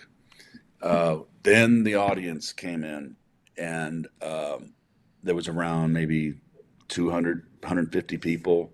Like the set ran from left to right. Here on the left was the coffee shop, and then the next over right next to it was Jerry's apartment, and then and the cameras could run right through, and you can go from one set to the other. So the cameras above were like Little League or baseball seats, bleacher seats. And I was just in front of a live audience, and Jerry looked at me before he went on and said, "What are you nervous about? You perform in front of 50,000 people. There's only 250 people here, 100 people." I said, "Jerry, I hit a baseball. I didn't have to memorize lines." So the funny part about it is the first scene when I meet him in the gym with Jason and I don't think Michael was in that scene. I'm not sure. I forget. They changed that scene the most. And right before that, they changed it again. And I had memorized not only my lines, I memorized if I interacted with whoever I was interacting, I knew their lines. And I knew, okay, here's Jerry, here's Jason. Now it's my turn, my line. And then it went to Michael. And so that's how I knew all. When they changed that first scene, that interrupted the whole sequence for me, and I went out and I flubbed my line on the opening scene in front of a live audience, and I went, "Oh my God!" And I cut and go back, and I come out and I didn't screw up the rest of the way I did it. I got through it. I mean, I was just so nervous after when it was all done. We went back Saturday the next day and did it in studio, and all the pressure was off because studio, just the camera, you can cut. Then I'd spent an extra week in LA because I was just so exhausted. I went down to Shutters on the Beach and stayed a whole week in LA and just laid in the sun and recovered. Keith, I can't thank you enough, man, for your time today. You have a lot of other people and a lot more important things going on to join us on this show, but I certainly appreciate your friendship through the years, all your support, and for reaching out with a very kind note the other day, and wish you nothing but the best, man. Godspeed ahead. Well, good. And, Phil Mushnick for the Post wrote a very nice little piece, and I couldn't agree with it more. And hopefully you get back in the booth where you belong. All right. Keith, thanks for the time, man. You take care of yourself. Okay, you got it. Keith Hernandez, kind enough to join us, man. I can't tell you how much I just for a lot of you not old enough to remember, that guy, man. I mean, there are a lot of gamers, and we like to refer to ourselves as Nutcutter Nation here on this show. That guy was Nutcutter Nation. I mean, you had Strawberry and Doc Good and all these guys. He was a guy, the last guy, that you wanted coming to the plate if you were rooting for the other team and the game was on the line against the Cardinals or the Mets. I wish we could add more time to get into that whole Whitey Herzog thing because, like I said earlier, to try to put that into context, it'd be almost like Votto being in the middle of that run where he was the MVP, team's really good. Let's say the Reds had won a World Series. Now, Votto and Keith Hernandez were two very different guys as people. But as far as players, very similar guys. I don't mean in the number of home runs or whatever. I'm just talking about you don't want to face Votto with a game on the line. You didn't want to face Hernandez with a game on the line. And they were both going to bring it morning, noon, and night every day they put on a uniform. You just heard him talk about it. But imagine Votto at the top of his game, and all of a sudden you're sitting at Great American Ballpark and they put up on the Jumbotron, Joey Votto has just been traded to the New York Mets. That's what happened with Keith Hernandez in the 1980s with the St. Louis Cardinals. He's the most popular guy on the team. They won the World Series. He's winning Gold Gloves. He won an MVP. He wins a batting title. He's an all-star every year. And then all of a sudden, bang, they put up on the board that Joey Votto's traded to the New York Mets. Or in maybe more accurate terms today of where they were, take the market size away. No, similar market, traded to the Chicago White Sox. White Sox are terrible and have been since they won the World Series years ago, right? Terrible. And that's what it would be like. And, gosh, I love watching that guy play. And I can promise you Tracy Jones is going to feel the same way when he joins us here in a minute. So, Ham and Eggers, take it away. And Ham and Eggers, you're on. Seinfeld. It's that time of the show, the Ham and Eggers. These guys are great. Trust me, I would know. I introduce all the best segments. Handing it off to us. All right, everybody. Time to talk about the, let's call it, what are we calling it? Oh, the Tracy Jones report, because Tracy Jones is going to be on here in about 5 minutes.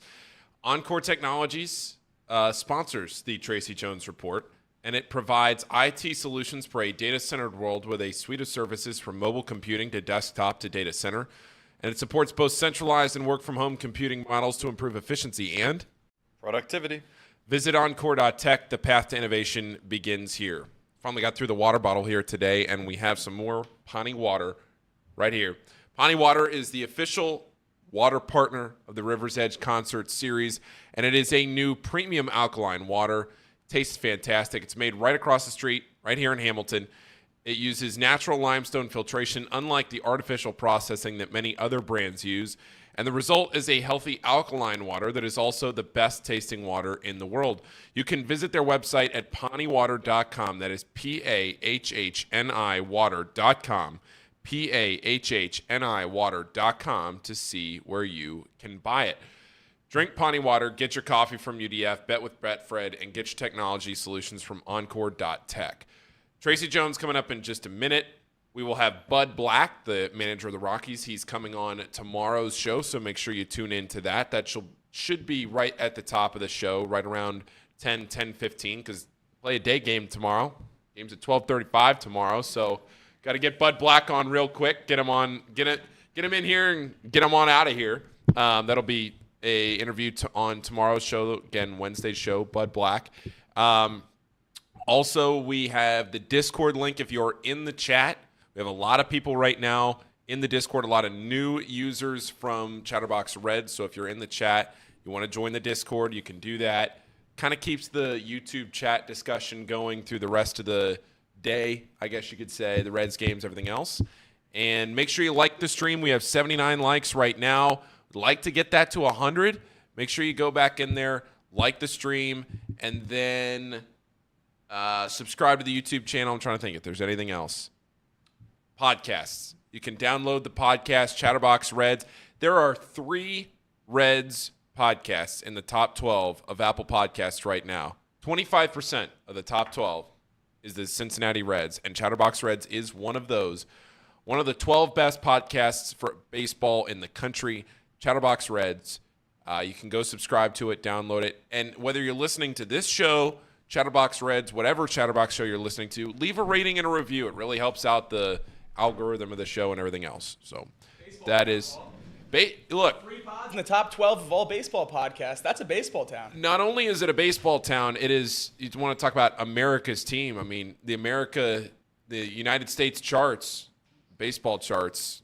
Led by the Redlegs. 3 of the top 12. Nobody has more podcasts in the top 12 than the Cincinnati Reds. Joey And Chatterbox Votto Reds is one of them. SVP last night. I watched that on the way. Okay, wait. It's going to sound bad.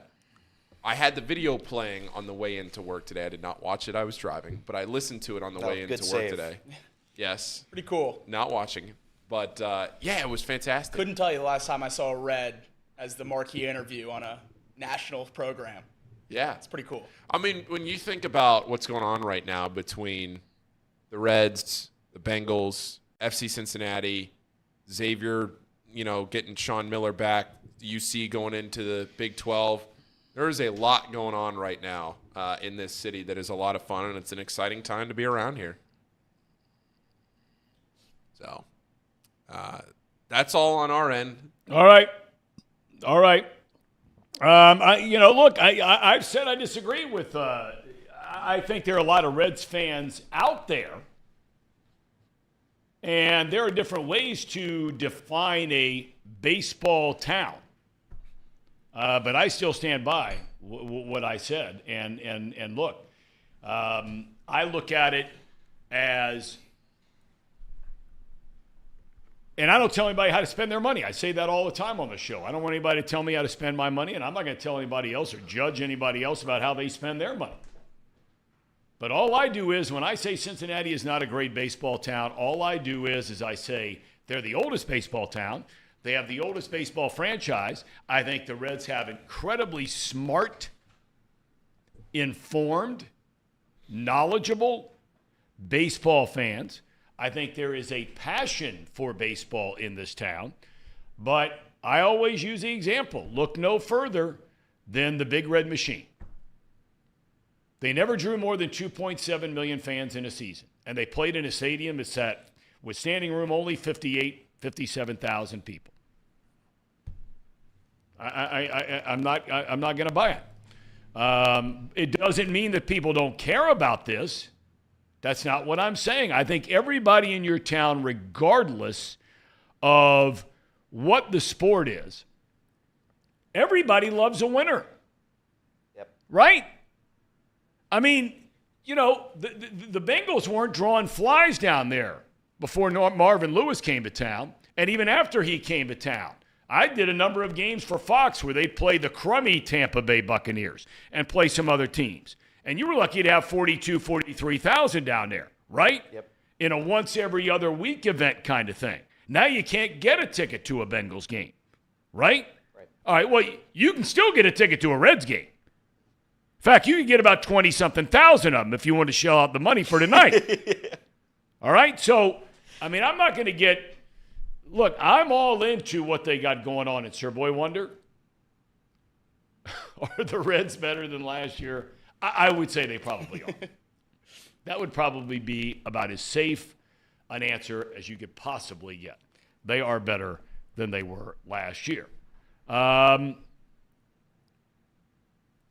Make sure, I mean, a lot of people telling me I'm out of my mind.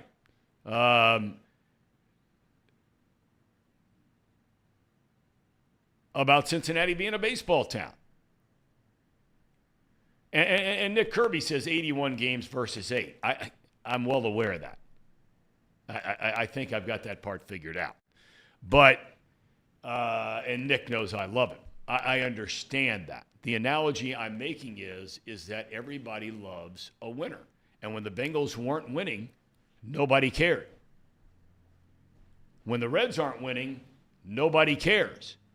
And I can make an argument that there have been a lot of times in the past where they were winning and nobody cared, at least as far as defining cared as showing up to the ballpark. Best 30 minutes of television, we welcome in former Red Leg. That would be our main man, Tracy Jones. Tracy, all the love fest going on right now for the Redlegs. It really is amazing. You know, Tom, I got to tell you, I think they deserve it. I really like this team. And let me throw this out. I'm going to say what I see from this team. Okay. They remind me of a bunch of dirtbags. Do you know what a dirtbag is a reference to in baseball? You know what I'm talking about. I'm wearing my Long Beach State hat. That's the dirtbags. Dirtbags, people, are players that bust their ass, that can do the little things. They can run, they can bunt, they show a lot of enthusiasm. And to me, this is exactly what this team is. It's all about. It's almost like, Tom, a college team. You know what I mean? The enthusiasm that they have. I would not be surprised that this team wins the division by 10 games. I'm that positive on them. I just think they have something going on. You get Votto back. And by the way, how dare you people? How dare you take shots at Joey Votto? This guy's a Hall of Famer. I was going to get in there and do the whole stats thing with Joey Votto. I've done that before. That's all right. Joey Votto's a very good hitter. Best all-around hitter the Reds have ever had. And what I'm seeing from Joey Votto, Tom, is, and I watched a few of his at-bats in Louisville, looks like he's gained some weight. And I like that. I thought he was too skinny a couple of years ago. He's more straight up in his stance. He's raising his leg. He's got really good timing. And you know how you used to try to go oppo taco? He's not doing oppo taco. He's spin to win. And I'm very impressed with what I've seen with Joey Votto. I've probably seen about the last 15 at-bats. He's really squaring the ball up. Yeah, I mean, I think his first 3 at-bats last night, he hit the ball harder in each of those 3 at-bats than he did all but 1 or 2 at-bats last year when he clearly was playing hurt. I mean, there's no debate about that. You know, Tracy, I made the comment at the beginning. There are moments, and you weren't around when Johnny Bench was winding his career. You didn't miss him by much, but he was winding down, and you were coming up.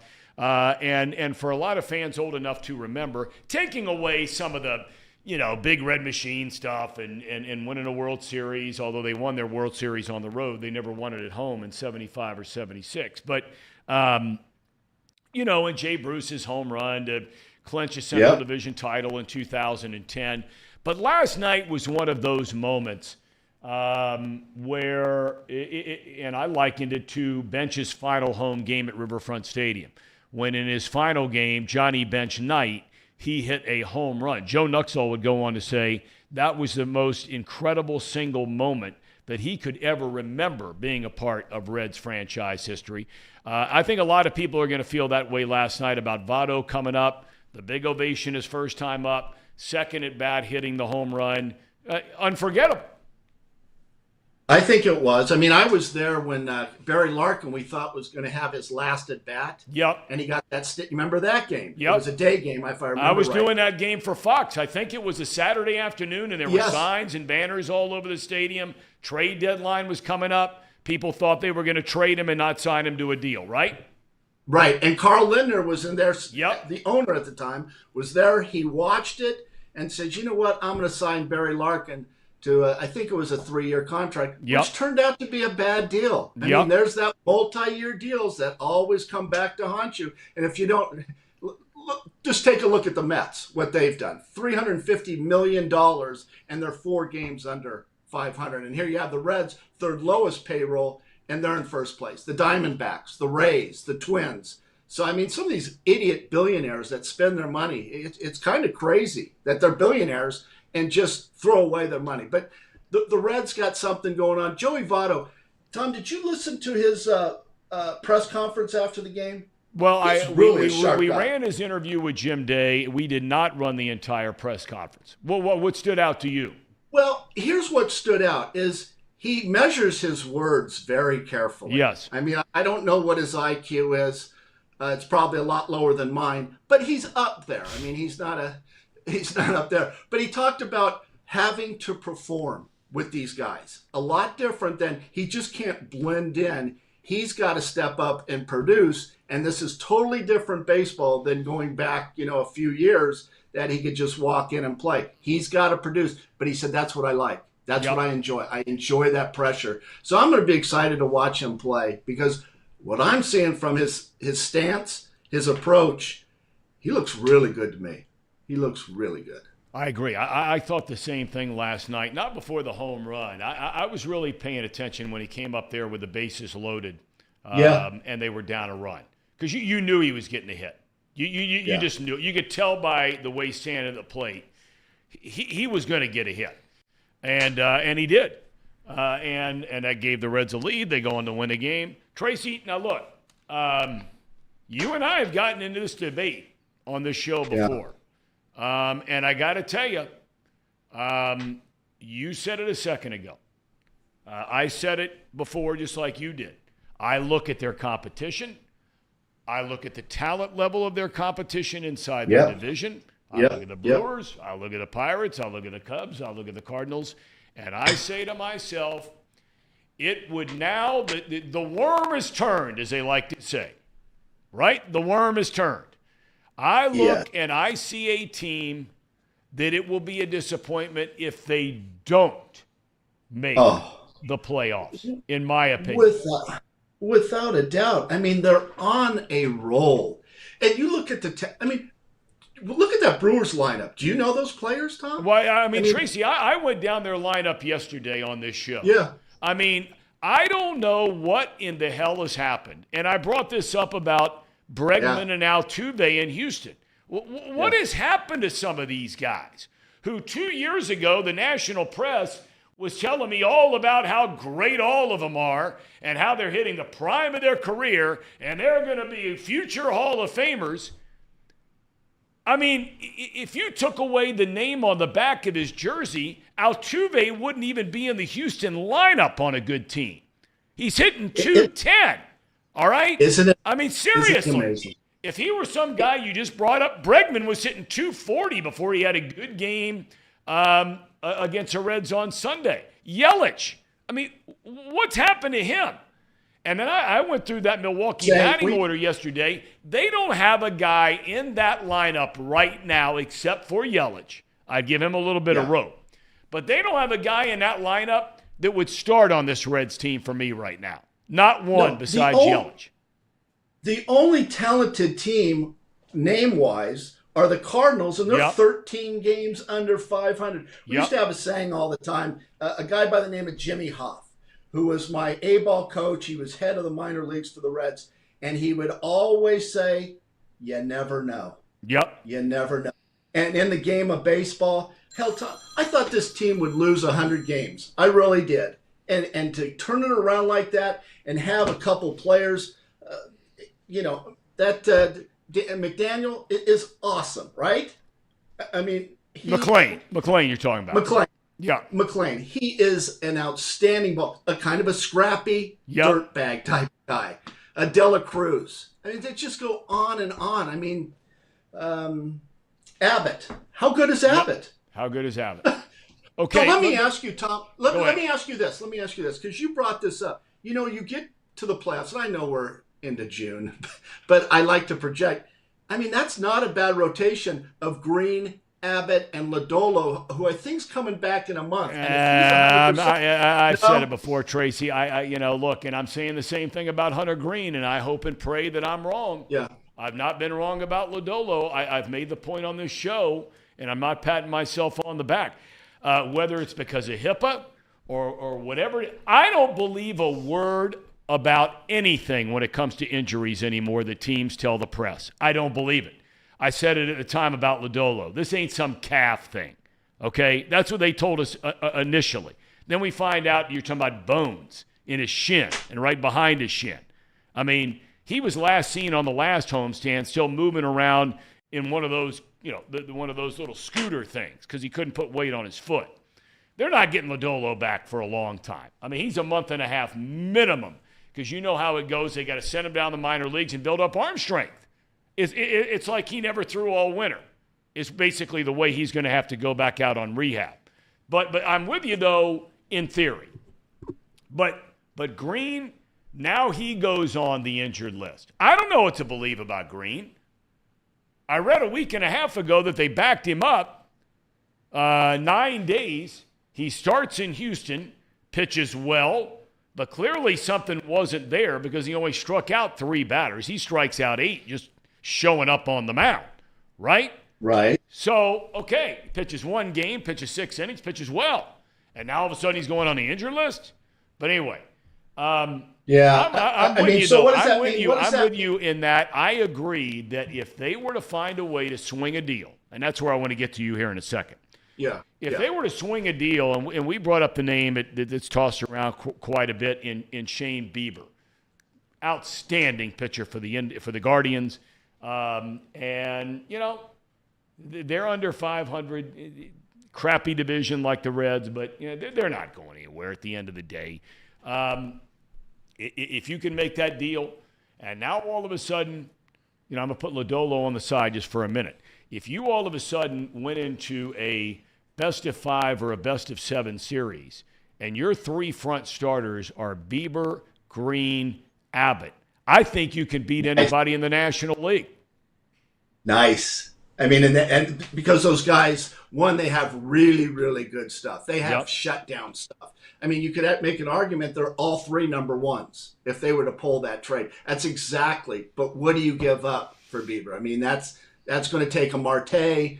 I don't know. I mean, I don't know that. That's not my area. But you definitely got to add a pitcher here. I really think you do. A starter. Well, you've changed your mind on this a little bit now, then, it sounds like to me. I did. But at least I had the courage to come out on this show and say that I am wrong. I thought that they could trade Diaz and get 3 frontline pitchers, right? I talked about the Johnny Cueto trade going back a few years ago, which was a disastrous trade. But that type of idea. But what I'm seeing with the Reds, they're there. It's not next year. It's not the year after that. It's right now. And I think they have the players to do it. They have something going on. That team chemistry that I used to think was corny. But let me throw this at you. You know what's important to team chemistry? You want to know inside baseball here that nobody talks about? Is the importance of that clubhouse and the clubhouse guy who's running the show, who keeps it positive. I can't help but think of Bernie Stowe, who was the longtime clubhouse guy, right, Tom? And he was just he rooted for me when I played. He wanted me to do well. He kept everybody's ego in check. If you needed anything, you went to Bernie. I mean, think about the egos that he had to keep in check during the great Big Red Machine, right? Yep. That's not an easy job. I'm just saying, I used to love to go in that clubhouse. I was the first one to get there, the last one to leave. I didn't really have a social life and many friends, so I had to stay in that clubhouse, and it was fun. I remember sitting there having a beer with Joe Nuxall. I don't even know if they do that anymore, but I can guarantee you this. I bet you those guys are to that clubhouse pretty early.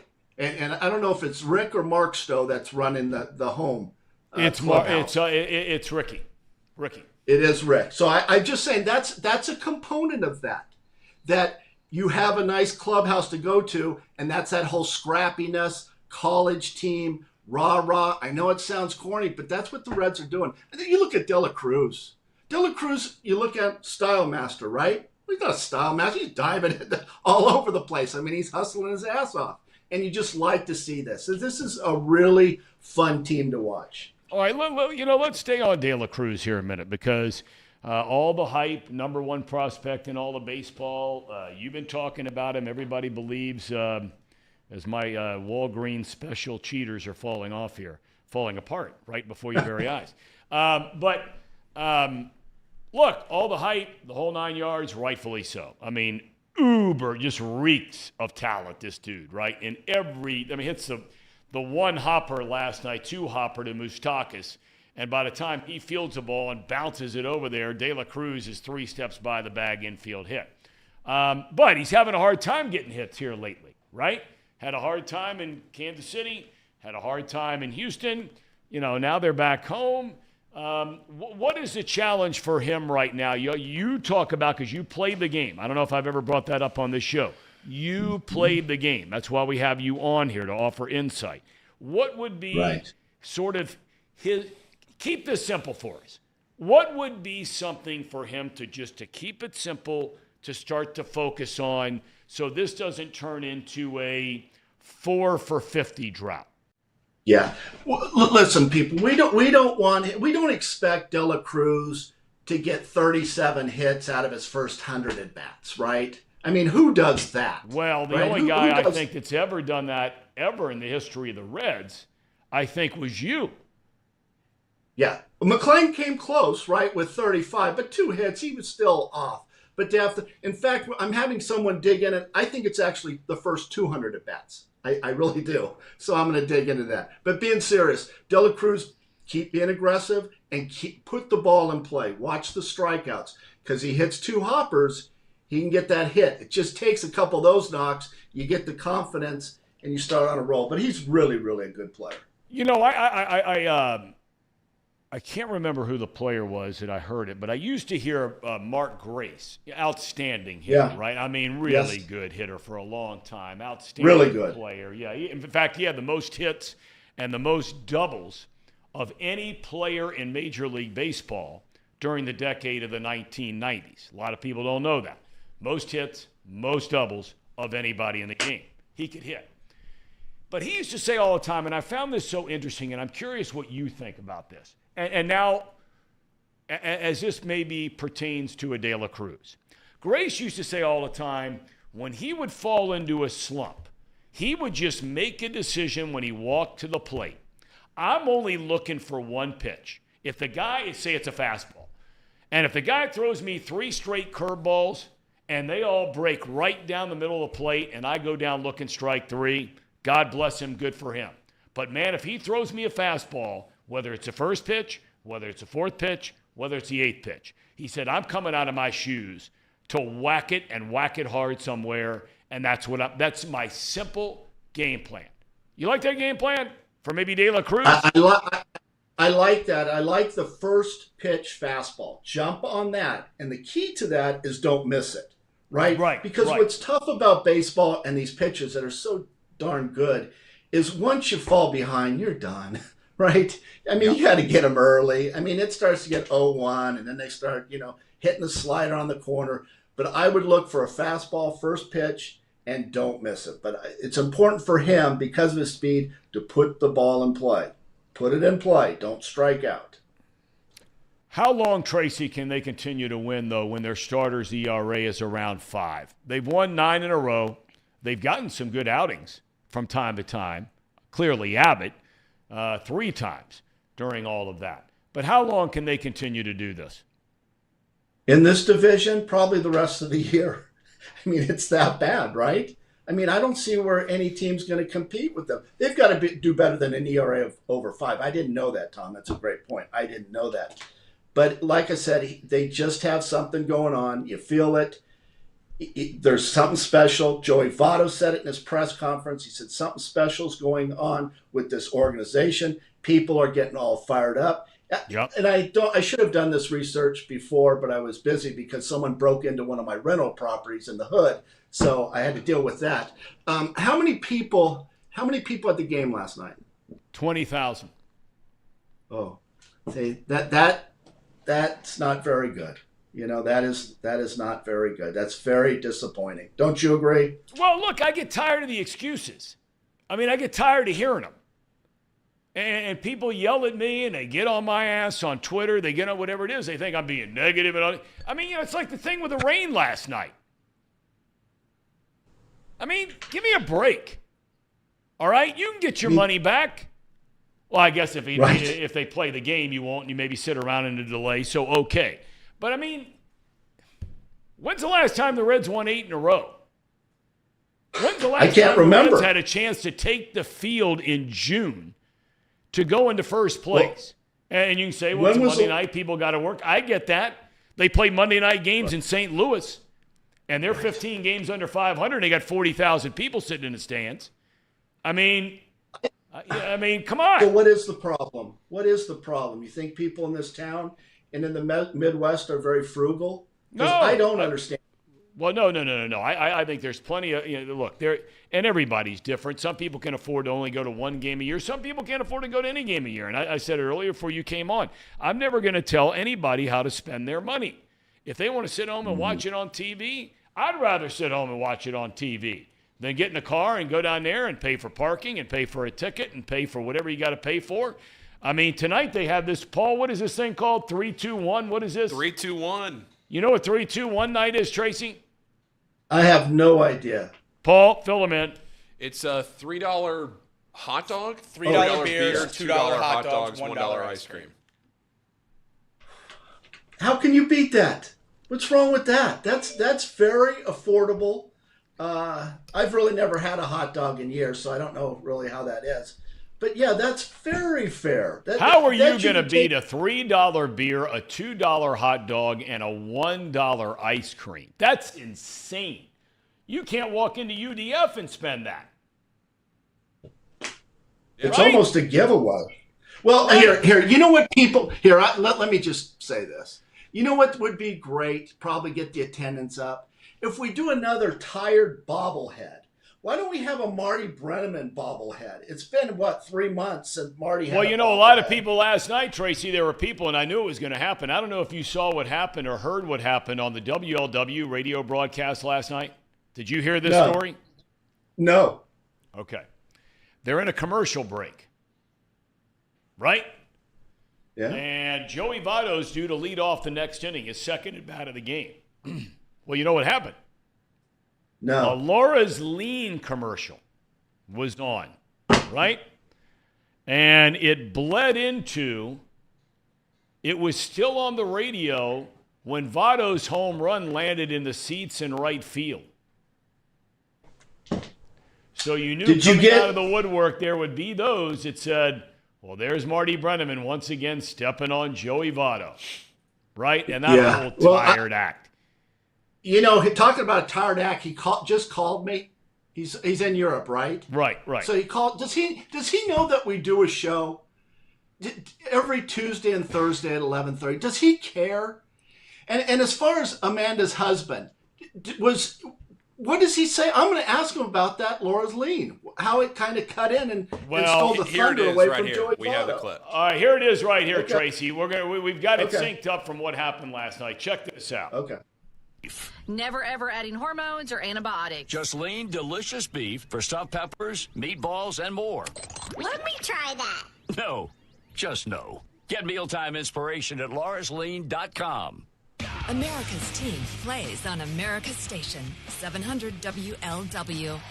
The very first pitch to Joey Votto in his second at bat, and he launches it way out of here to right. Third home run of the game, and welcome back, Joey Votto.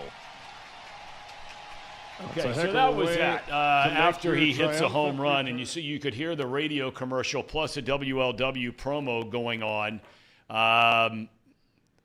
Boy, I've been in that spot before. Maybe not necessarily that kind of a moment. But I'm sure the Cowboy and Tommy Thrall were not very happy. So whose fault is that? Well, you could get into a million different reasons whose fault it is. Yeah. I don't care whose fault it is. It doesn't make any difference to me. Okay, anything else on your mind before we let you go here today? No, I caught a situation. I said it briefly, and I'm a little frazzled.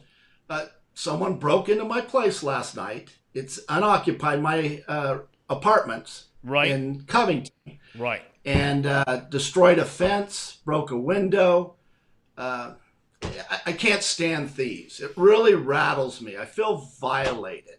I feel it just bothers me so much. Hunter's there fixing it up. And I've almost put it up for sale, put a lot of money into it. The place looks great. And here's some crackhead, breaking in. Yep. And nothing to steal. What are you going to steal, dumbass? You going to steal some paint cans? Some brushes? I mean, there's nothing in there.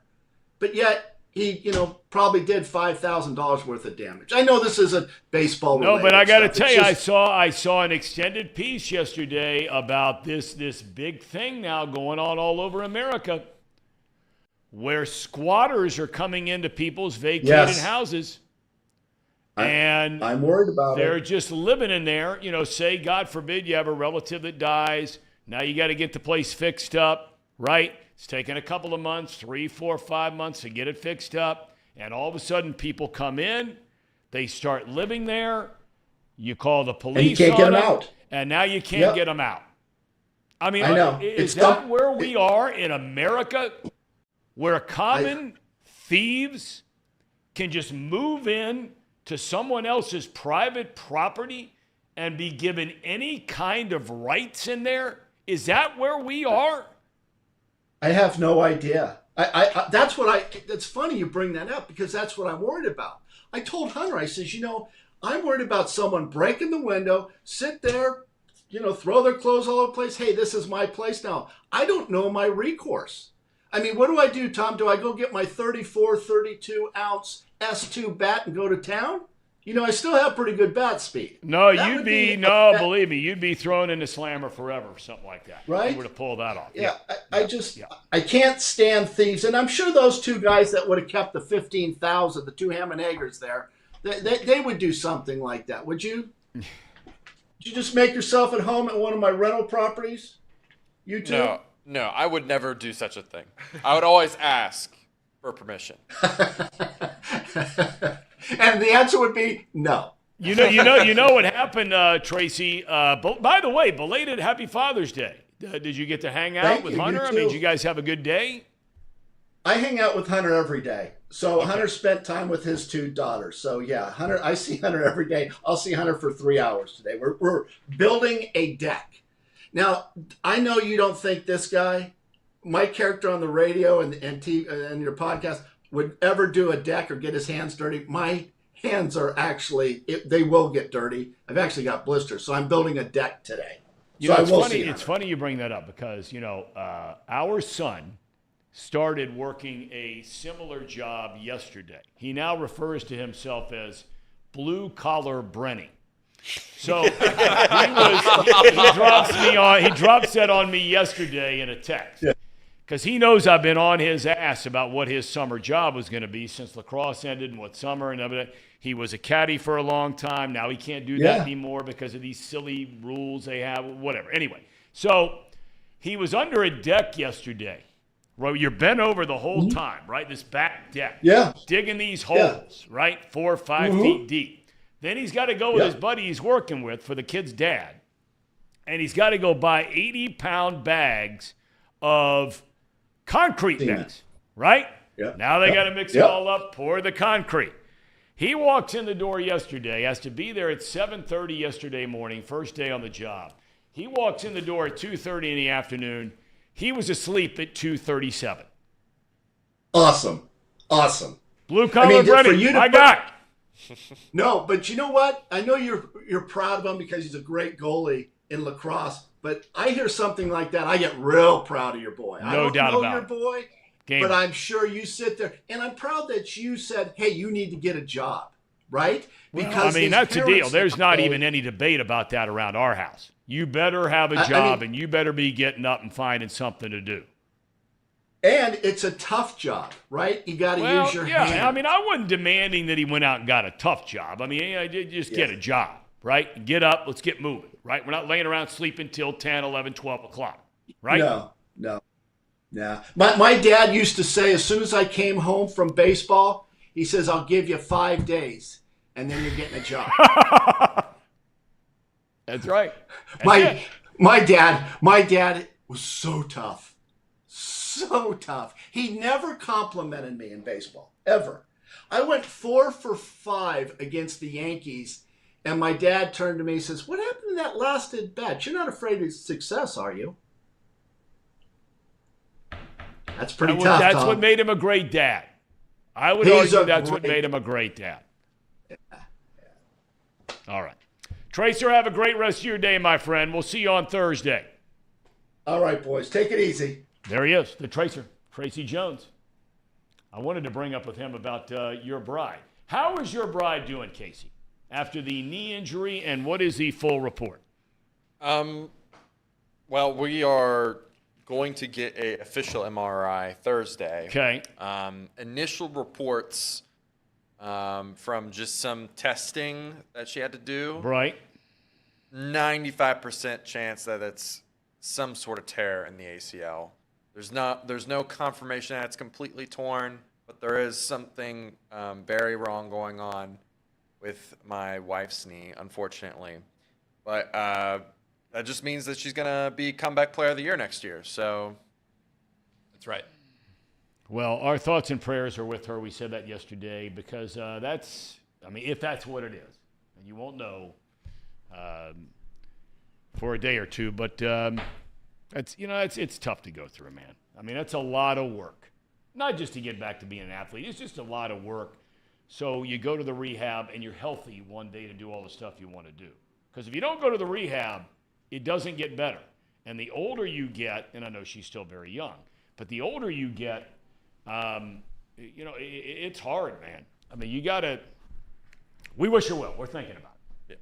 Yeah. Okay. Do we have a cherry on top? We do. So I asked Nick Kirby to – our man. Add a little bit to a video that we played last week. Add a little more flavor to it. Okay. We are going to play this. We played it last week. The Reds have won 9 games in a row. They're going for 10 tonight. They are first place in the National League Central. So just take a minute and let this one soak in. Okay. 3 weeks ago today, the Cardinals defeated Bronson Arroyo on Wednesday afternoon to pull off a 3-game sweep. Everybody and his brother across America said the Cardinals will take off and the Reds are all but dead. Well, nobody down in that clubhouse believed it, because ever since then, the Reds are 13-4, and they have gained 8 games in the National League Central. They've gone from 1 down, and with a win here tonight, they would have a 9-game swing and be 8 ahead with 30 games to go in this season. Are you believing? Are you believing?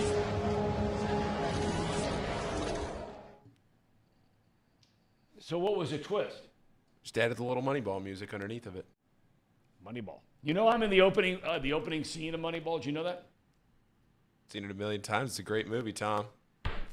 I couldn't believe it when I would see that movie. I had read the book, met the author, got to know Billy Bean quite well through the years, and when they put that movie out starring Brad Pitt, they used a lot of my calls from those year after year after year where the Oakland A's were getting beat in the first round of the playoffs because they wouldn't bunt a runner over. God forbid you bunt anybody with Moneyball. Had they just moved a runner over from second to third one time in the last 3 games in 2 different division series against the Yankees, they'd have been in the World Series. But you don't want to bunt. David Bell's bunting, right? Running the bases. They're winning 9 in a row. All right, tomorrow, big day today. Look, I don't know what to think sometimes about our show. We have to try and plan out days, sometimes week, maybe normally on a week-by-week thing about people we're going to have on. So when we line up a Keith Hernandez to come on the show to talk about the Cardinals or the Mets or his career or whatever it is, we don't know that the Reds are going to be in a 9-game winning streak, right? So you get some people on the chat that are like, what in the hell are we talking about with Keith Hernandez when the Reds have won 9 in a row? Well, we've already set that up. We're not pulling the plug on Keith Hernandez, right? Yeah. So like tomorrow, the Reds win tonight, it's their 10th in a row. But tomorrow, we have already agreed and planned out. Look, we can't get head basketball coaches in this town on this show. Right? But we can get the manager of the Colorado Rockies on tomorrow before a day game. Go figure that one. We can't get Sean Miller, but we can get Bud Black. Oh, no. All right? Go figure that for a minute. Okay? So we got Bud Black tomorrow at 10 o'clock, and they're playing a 12:30 game tomorrow. So that's already set up. We got him tomorrow. And then behind him, as I mentioned, and I got to tell you, CJ in the chat, I'm a little surprised. I'm a little surprised. You brought up today that, am I trying to fill some kind of quota or something by the guests who are coming on tomorrow with my track record and what has happened in the LGBTQ community? This is a very serious conversation we're having tomorrow. And it's a guy who, when I went through everything I was going through almost 3 years ago, and even still to this day, was kind enough to reach out to me when I reached out to him, and we've become very close friends. And I've tried to learn a lot from this guy.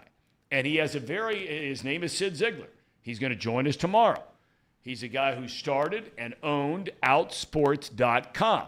We're going to talk about the intersection of being gay and being an athlete, and what it means in high school, what it means in college, Olympians, pros, as more and more professional athletes, big name athletes, have come out.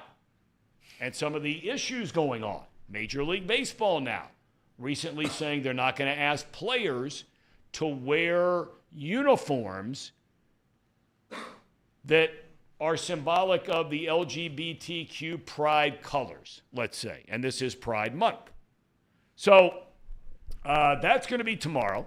We'll see what happens tonight with the Redlegs. Casey, great job. Paul, great job. Thank you, Tom. Great seeing you guys. Elliot, Jake. All right. We thank all of you for joining us, and we will look forward to seeing you tomorrow on Off the Bench, presented by United Dairy Farm.